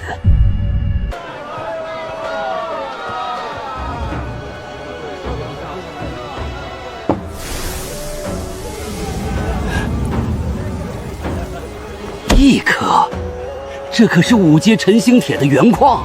虽说寻常真火根本熔不掉，但品阶实打实摆在这儿，3枚5阶大妖内丹，少1颗都不换，你爱要不要？拿命换来的5阶内丹，去换一块根本没法熔炼的死铁，这女的疯了吧？这不就是个纯纯的冤大头吗？那块破石头在掌柜手里压了半年了，除了他，谁会当个宝贝？卷宗上排在第1的人，用3枚拿命换来的5阶内丹，去换一块砸在手里的死铁。为了练剑，已经不计成本的被逼到了悬崖边上。这头又穷又饿的孤狼，正是我需要的最完美的安全。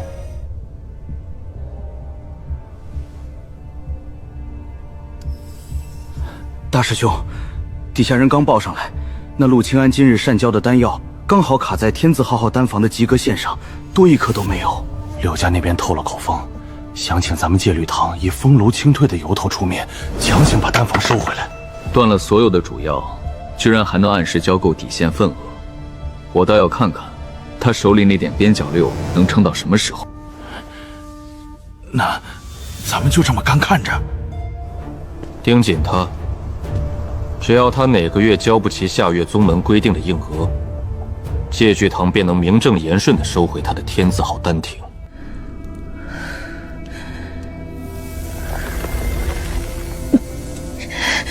这批诚信废铁里的星辰精铁还是太少，根本不够喂剑。难道还要去一次毒瘴里？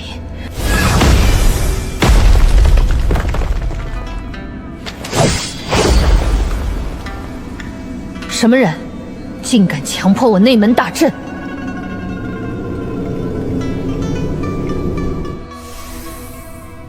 以陆清安仙级5品的阵道造诣，看着内门底层的防御阵，就如同看一张千疮百孔的破网，不靠蛮力，纯以法则碾压。拿命换来的5阶内丹，去换一筐炼不出几两金金的废矿，这种亏本买卖做多了会死。青玉瓶里有东西，你可以先验货。若想接这笔大买卖，我要的抽成规矩与高阶仙草的置换底线都在玉简里。哼，阁下人家能毫无痕迹地绕开护府大阵，想必不是大半夜快来教我怎么活命的。有话直说。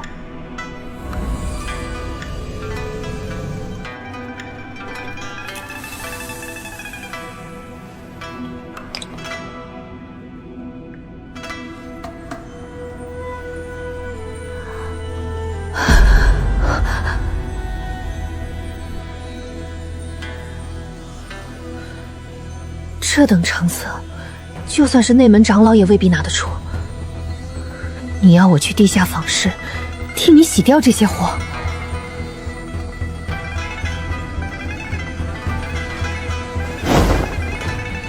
地下访视，这买卖我接了。捏碎玉简，便是同意契约的绝对信号。孟师兄又在枯坐了。整整2个月了，天天如此。你快看苏云昭那把剑，露出来的那点光，是星辰精金。星辰精金可是极品仙金啊！他一个没靠山的，天天往任务殿的死地跑，接了多少杀妖的脏活，才凑够钱淬炼出这等神兵。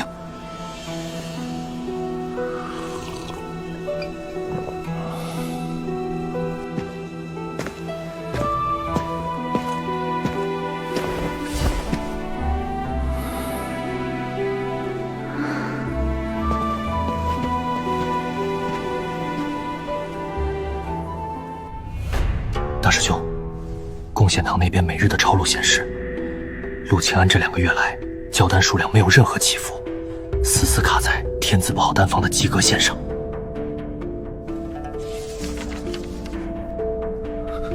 另外，任务殿那边传出消息，内门弟子苏云昭近期接连完成了数个极位任务，同队的弟子亲眼所见，他那把缠着麻布的旧剑上，压不住眸露出极品仙金的流光。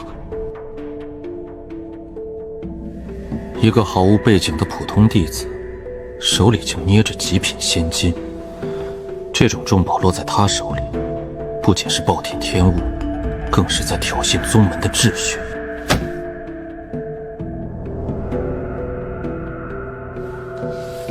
剑上有仙金的事，除了任务殿同队的那几个，还有谁知道？目前只限同队4人，未曾外传。封口，再去查他这仙金的真正来源。若是来路不正，戒律峰自当将此物收缴充公，以正宗规。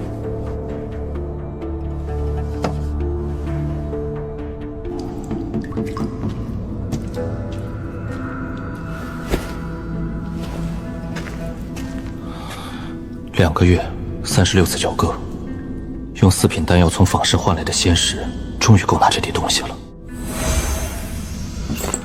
5品药引冰虽凝的门液，有了它，今晚就可以在4品丹房里强行试炼5品玄灵丹了。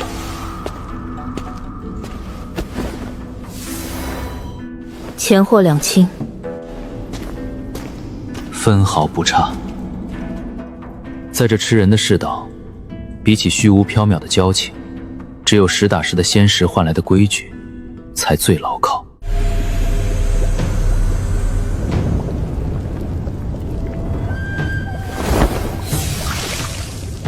赤魂花、金髓根、玄阴枝、药液融合完毕，最后一步。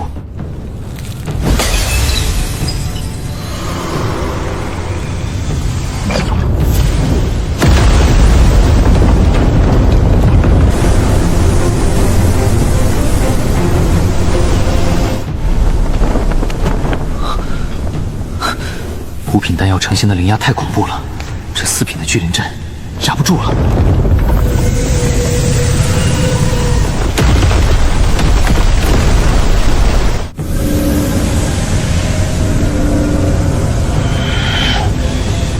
给我拧！品质滑落到中等，4品阵盘的物理极限彻底到了。如果不升级阵法，5品丹药永远出不了绝等。你这阵盘的灵气回路，刚才的灵压早该把阵基撕碎了，它为什么没碎？因为我把死路给切断了。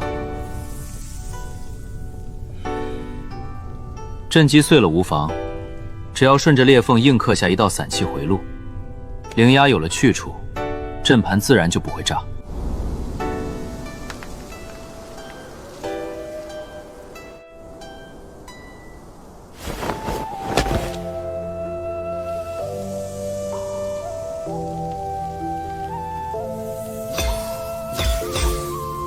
阵纹切得太准了，地基都碎成渣了。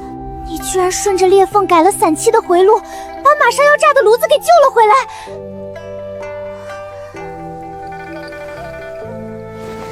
4品阵盘扛不住这么大的动静，你到底在炉子里烧了什么大药？想知道？帮我把这碎掉的阵脚补上。这半卷9宫连环残阵，借你参悟3天。一个只想参悟阵法的孩子，比戒律堂的刀子好应付多了。后院的阵法，算是有人修了。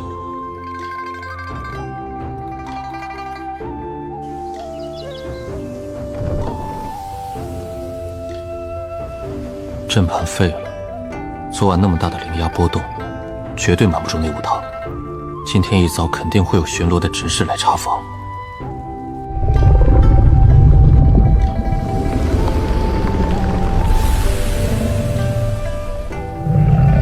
想要拦住执事堂那些烦人的苍蝇，我需要一尊镇得住场子的大佛来堵门。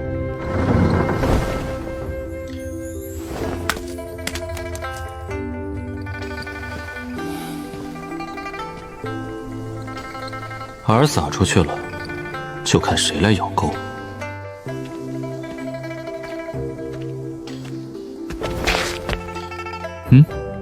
这种废丹也随手乱肉。等等，这裂口的火气走向不对。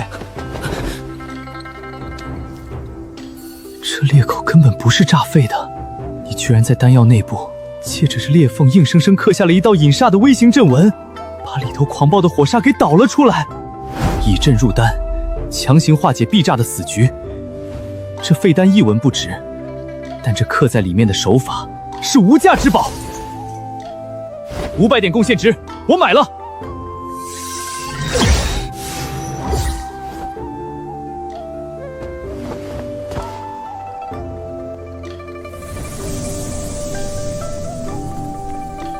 刚才是哪座天字号丹房传出的阵法失动？这股焦糊味是怎么回事？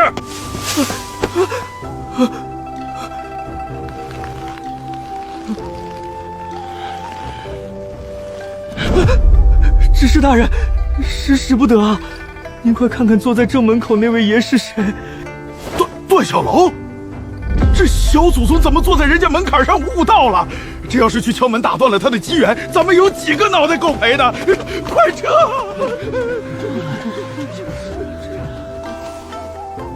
！500点贡献换一个惊世灵感，他赚了。1枚废品换仙剑宗顶级天才堵门挡灾，这笔买卖划算。3日后，天字号丹王濒临崩碎的4品阵盘已被彻底缝合。离水位逆转，煦风倒灌，不对，这生门怎么能嵌在这里？这回路到底是怎么连上的？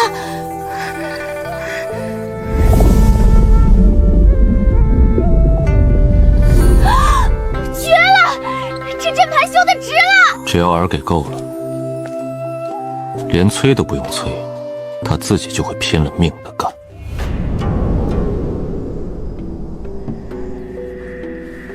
大师兄，任务殿那边已经打点好了，和苏云昭同队的那4名弟子，以任务保密为由调去了外山云罗，3个月内不会回宗门。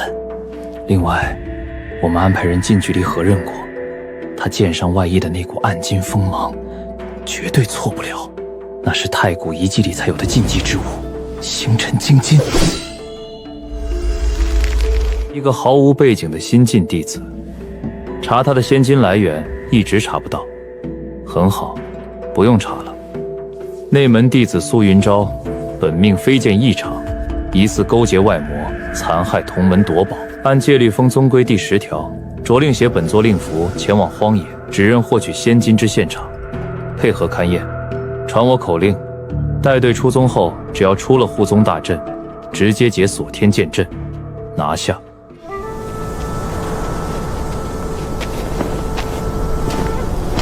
苏师姐，再往前可就是绝灵荒原了。你说的那个发现仙金的遗迹，到底还有多远？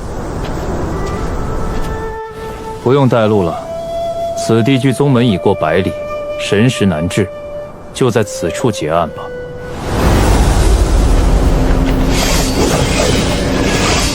内门弟子苏云昭勾结外魔，残害同门，夺取太古仙金，罪证确凿。交出须弥戒和本命飞剑，自封弃海，随我回行堂受搜魂之刑。否则，今日便按宗规第10条就地正法。解阵，锁天。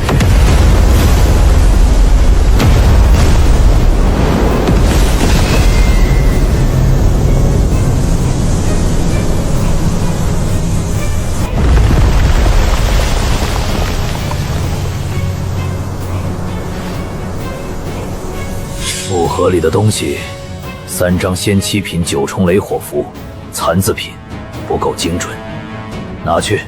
这只是给我的暗渠脉买的保险，真遇上必死的局，直接引爆，不需要灵力催动。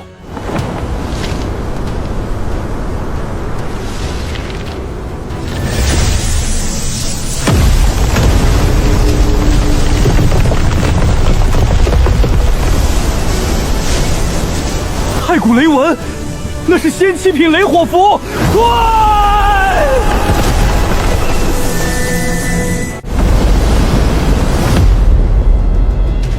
跨越2个大境界去催动仙7品法宝，绝无可能。但他根本没打算去驾驭它。他只需要那一丝仙力作为引心，将这3张封存着太古雷威的符箓直接引爆。戒律封引以为傲的五品锁天大阵，在这等威压面前，犹如烈日下的薄冰，冰消瓦解。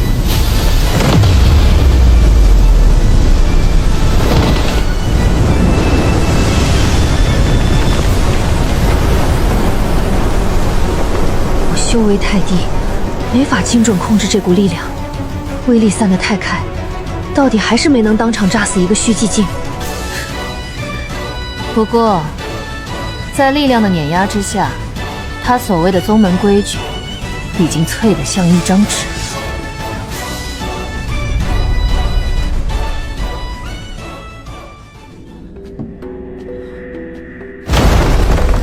若不是那7件仙6品的护身法器挡灾，我这虚寂境的修为，今日便要被那雷火生生削掉一层皮。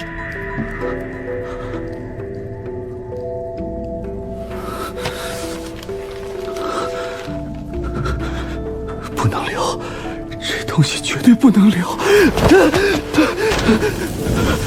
连眼睛都不眨，随手便刺下3张仙气品雷火符拒捕。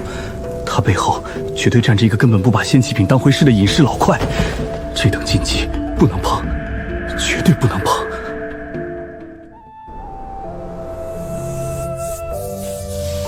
在那位镇痴少女夜以继日的推演下，一座全新的9宫连环大阵终于在天字号丹房的地下深深扎下了根基。第1宫锁地火，第2宫路仙元。验回这地基打得确实扎实，有这9宫镇压着，5品的威压总算不会再把墙给掀了。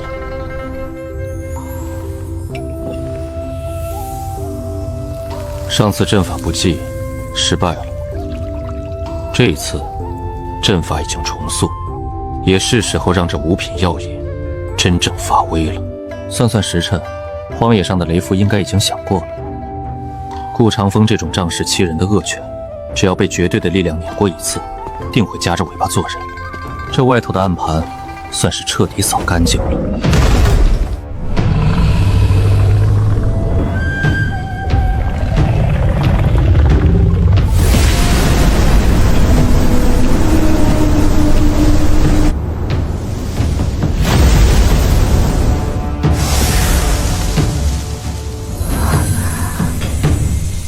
这股威压，5品仙丹非虚寂境不能炼，他竟想以玄光境的修为强行跨界开颅。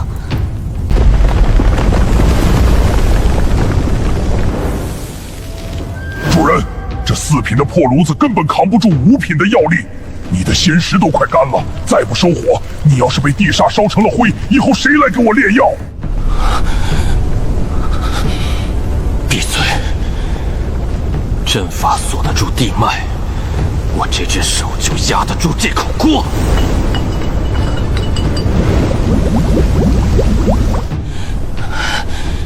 冰髓凝丹液，给我震！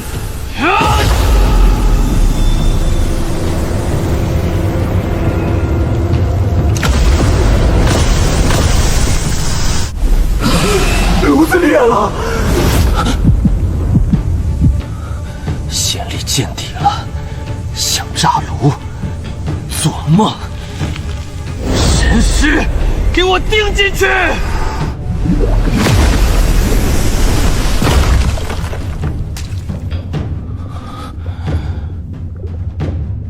阴阳威压对冲，收！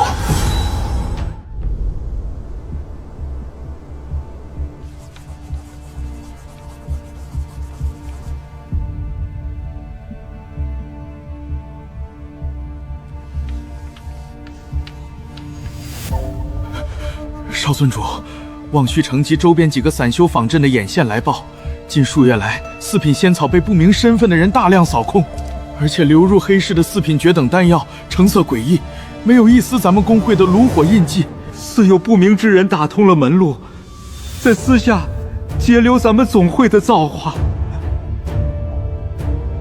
没有公会的印记，也敢在东荒开颅倒脉，真把工会的造化垄断当成一句空话了。自录的旧账还没算清，又冒出来一条过江龙。待本座处理完手头琐事，那里的规矩便得由本座重写。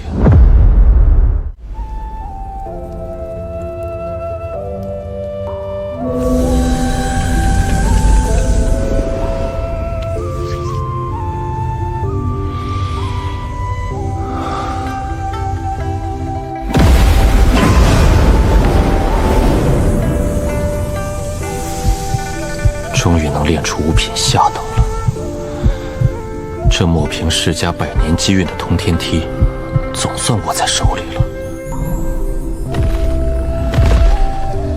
区五品下等，这等成色，倒也勉强够填缝了。主人，快给我！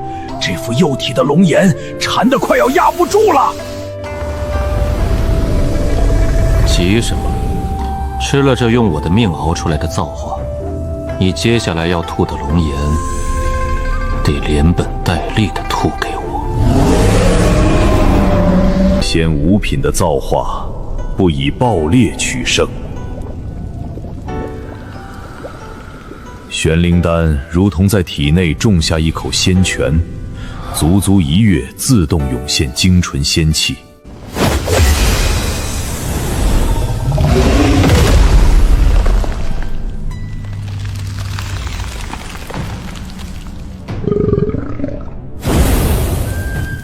这五品仙丹的仙力倒是够绵长，但这塞岩缝的量能顶什么用？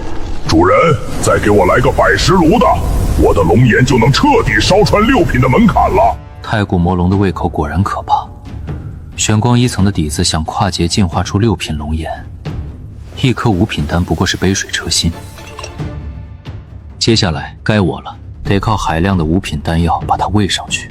小黑子的事急不得，接下来以外力强行冲关，向来是修仙的大忌。但这5品神药药性绵长，一次破玄光境壁壁，正如一场势如破竹的跨界洗髓。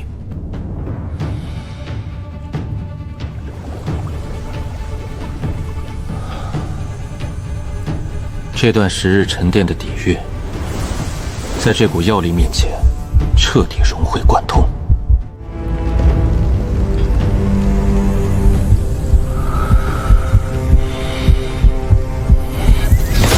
这股混杂着仙5品药效与纯阳仙力的突破风暴，隐秘却又无比霸道。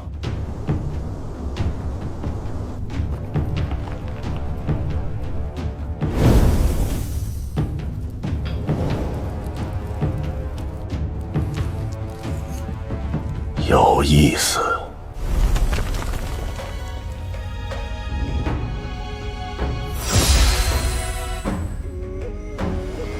玄光境2层，这内门天骄的石跑线，总算是赶上了。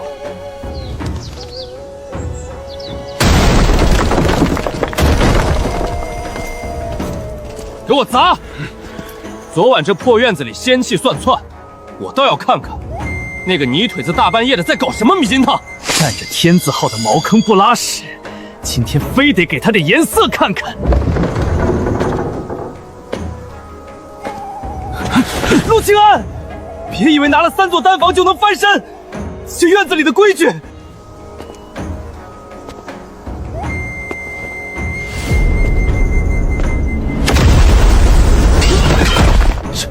这股威压，怎么可能？你不是刚突破玄光2层吗？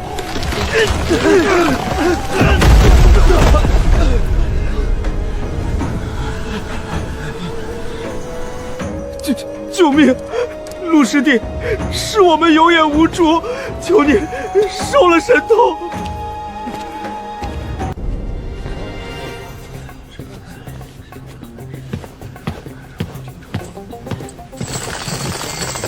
老天，那是全都是4品绝等丹，他这是把几个月的粗活一口气全砸出来了。20炉，这起码能换上万贡献点吧？他一个新晋弟子，哪来这么恐怖的出丹量？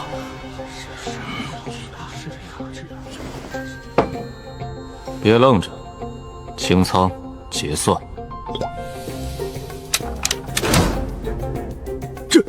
这是仙五品的大药，你不过才是个玄光境的新晋弟子，怎么可能跨越整整一个大境界，硬生生炼出五品的丹药？这根本不合常理。4品绝等清仓，加3枚5品仙丹，触发宗门最高连续开炉叠加奖励，预牌总额42000点。42000点，我干100年的苦爷都攒不出这个零头。他这一把的进账，都快赶上内门十全长老的私库了。蛰伏期已过，如今我手握5品大药，4万点只是个开始。当我的价值高到足以影响宗门气运时，便再无人敢用那些底层的破规矩来拿捏我。石梦师兄，听说他进了一处极度凶险的生死禁区，居然活着回来了啊！你看他周身的剑气，他这是历经9死1生，硬生生杀破了瓶颈，迈入玄光境3层了。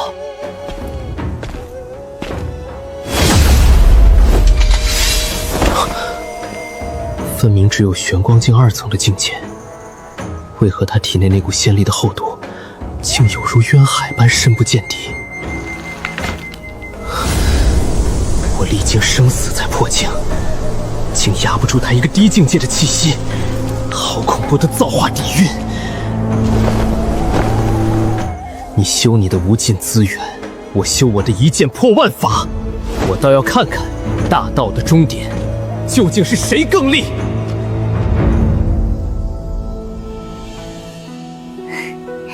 我刚听说贡献堂的消息，42000点，跨阶炼出5品大药，我就知道这世上根本没有什么门槛能真正拦得住你。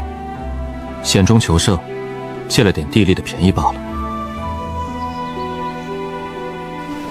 但是，你今天一口气交出这么多做入高阶丹药，实在太扎眼了。这么大的一笔量流出去，必定会引起外界的查探。若是被有心人盯上，防不胜防。望虚城下个月的10年大拍就要到了，天书城等几个大宗门的使团都已经提前降临，局势太乱，你必须早做防备。水越浑才越好摸鱼，他们想查就让他们来查。名牌的收益必然伴随着名牌的风险，不过既然牌已经打出来了，这望虚城的赌局我就奉陪到底。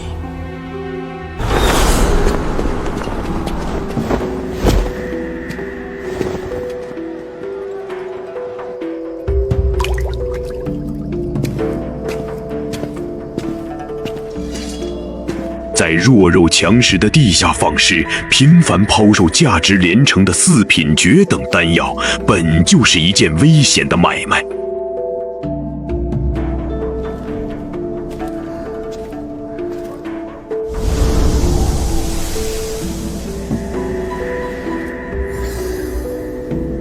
望虚城外，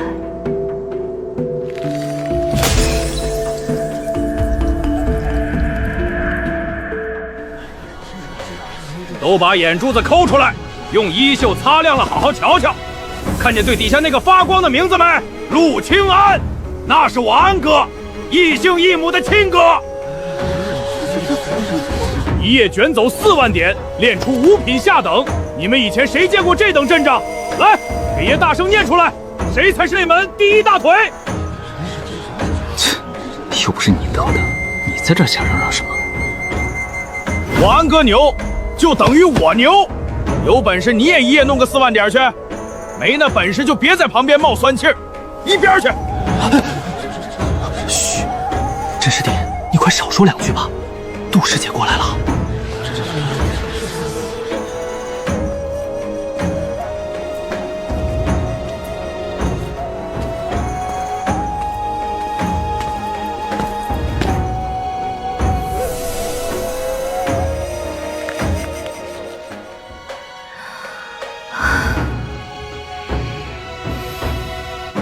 竟然这么快就能炼制5品丹药了。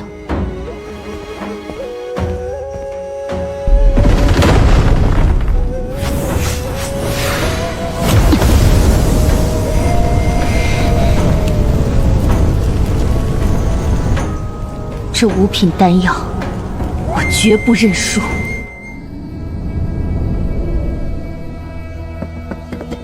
我被盯着了，4个都是虚寂境，看中了极品赤阳丹，怎么处理？杀人容易，立规矩难。不杀，把人引去城外的黑风谷，去找那个总在地上画阵法的丫头，她会给你准备一处看戏的位置。怀璧其罪的终极解法，从来都不是把宝物藏起来，而是要用更恐怖的深渊压死所有的贪婪。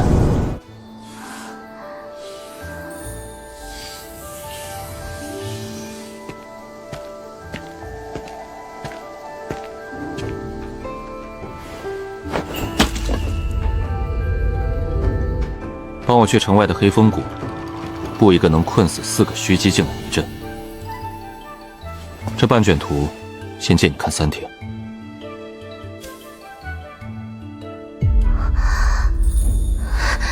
黑风谷，什么阵？要一个能把他们按在地上，却又不伤他们性命的牢笼。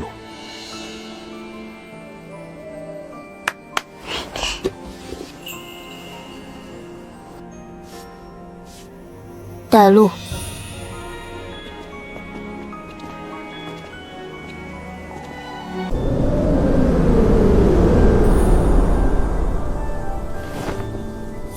第3笔，原来是引地脉入缺，这9宫大逆转，当真是绝妙。回路调好了，那半卷残图该给我了。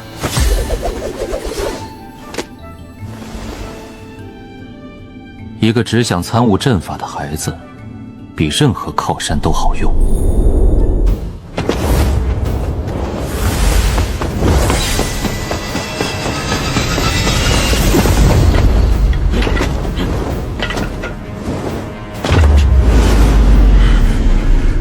盯紧他，那布条下面绝对藏着极品宝物，还有他怀里那几瓶绝等4品丹药，这飞扬跑不掉的。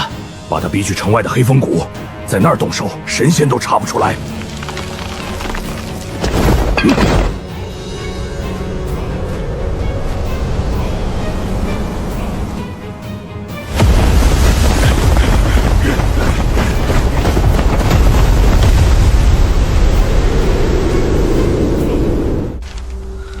他竟然练出了5品仙丹，消息都传遍内门了。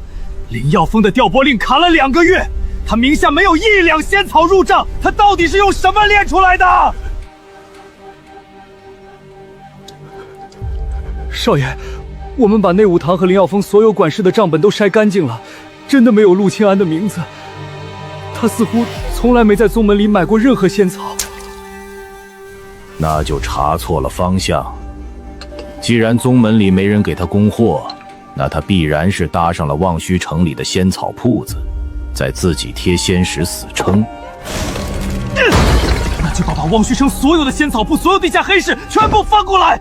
本少爷不信，他一个无依无靠的普通弟子，手里被仙石安的烧一辈子。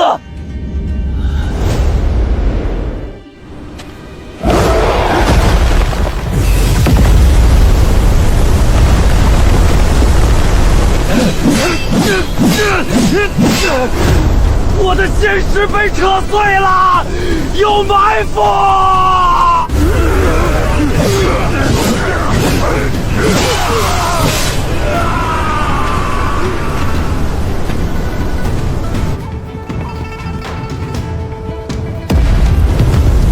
阵法运转半个时辰，这几个人的仙石全废，境界这辈子休想再重回虚西境。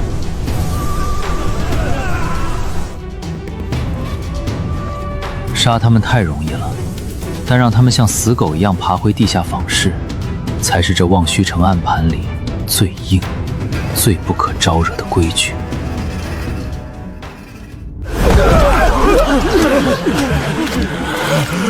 别动他，别去动那个戴面具的女人，她背后有高阶大阵护道，是惹不起的老怪物。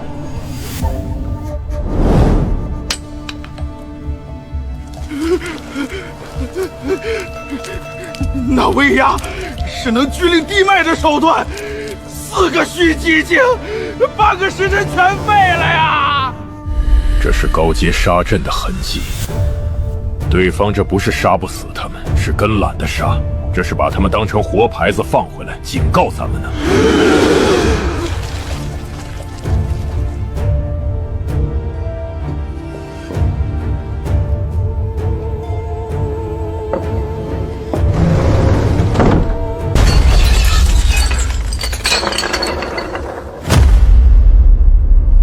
会长，近2个月来，往日里常来我分会求购药丹的散修猎妖队，甚至几个相熟的修仙世家，突然都去黑市了。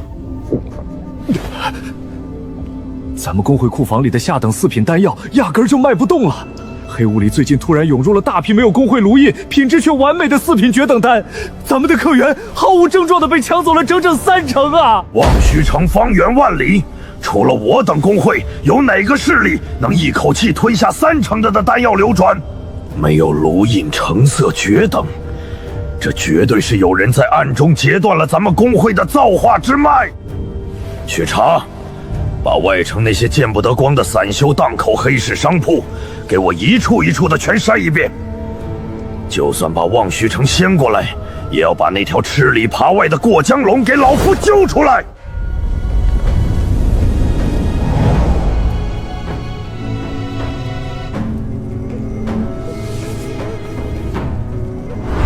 望虚城的地下坊市，这几日抛售的反馈极好，要不要成事，把外城几家仙草铺也一并收下来，多开几条线，收益起码能再翻1倍。不可，每天只卖3粒绝等丹，是黑市能消化的极限，也是药师公会能容忍的死线。一旦胃口撑得太大，工会里的那些老怪物必定会追查源头，那就放着这些送上门的仙石不赚。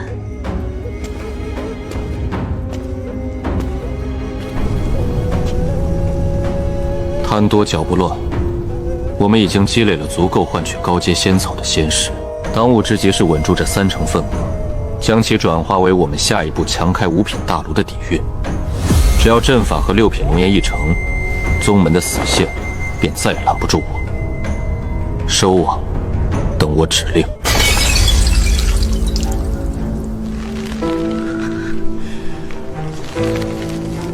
他没有在宗门买过1两仙草，那5个内仙师的死状我全都查干净了，根本没有他的名字。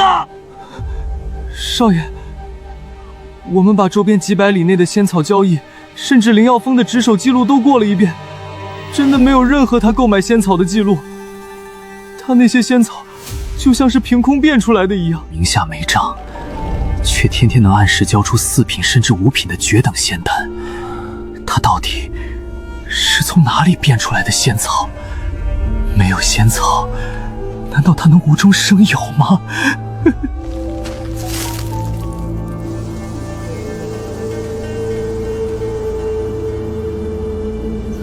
会长，已经查了黑市里的灵石流向，望虚城地界绝无此等炼丹底蕴。也就是说，那股抢占工会造化的源头，只可能藏在仙剑宗内。可咱们没法硬闯人家的护山大阵。不需要硬闯，咱们已在下山古道结起阎网，只要封死这几条路，严密排查近日频繁出宗的所有可疑弟子，尤其是身上带有海量绝等丹药的，只要发现，直接就地拿下。工会的眼睛虽然未能刺入仙剑宗的万载阵法，但已在山门外围支起了一张无形的高压铁网。太古魔龙虽有通天造化，但小黑子此刻不过是玄光境1层的幼体。为了赶工，他连续数月焚烧高阶仙草，地脉真火已然化作火毒，反噬他的气海。主人，撑不住了！这海量的高阶火煞太毒，没有极阴之物做药引来中和，我的气海要被生生烧穿了。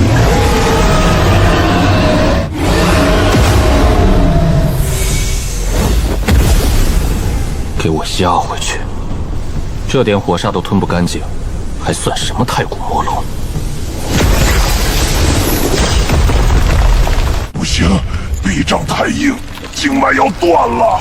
经脉扛不住，就拿我的本命仙力来扩。给我老老实实待在气海里。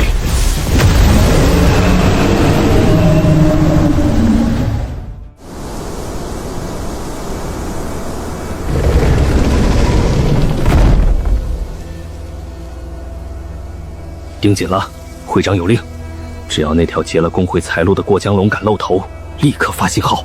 这大半夜的，那人要是真带了海量绝等丹下山，咱们哥几个可就立大功了。工会的猎犬倒是嗅觉灵敏，这么快就在外围拉起了暗网。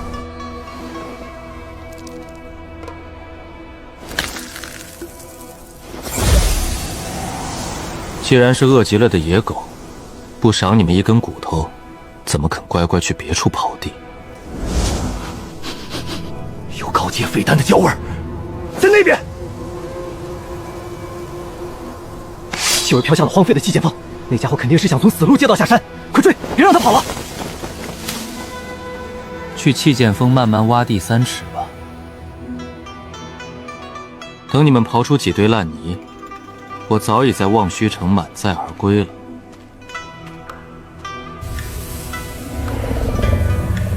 玉简之中，一株生长在极寒深渊、散发着幽蓝寒气的九叶莲花缓缓旋转，这便是出现在望虚城10年大拍名录上的罕见至宝——仙七品极阴绝世古药太阴九叶莲。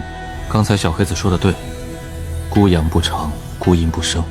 他体内的火毒已经到了随时爆体的临界点，靠仙力硬压根本不是长久之计。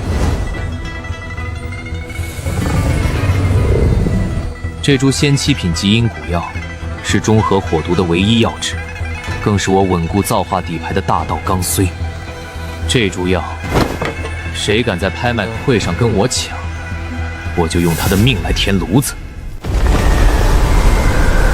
大拍即将，望虚古城早已成了龙潭虎穴，各方天骄使团、黑市枭雄皆已暗中入局，整座古城在夜空下隐隐发颤。仙6品绝等法宝阴阳面具，不仅能彻底遮蔽真容，挡住圣灵境大能的神识探查，还能自主控制修为气息。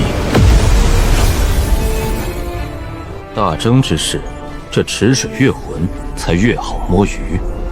最高能模拟出虚寂境巅峰的威压，以后再遇到那帮狗眼看人低的老怪物，我连隐修丹都少了。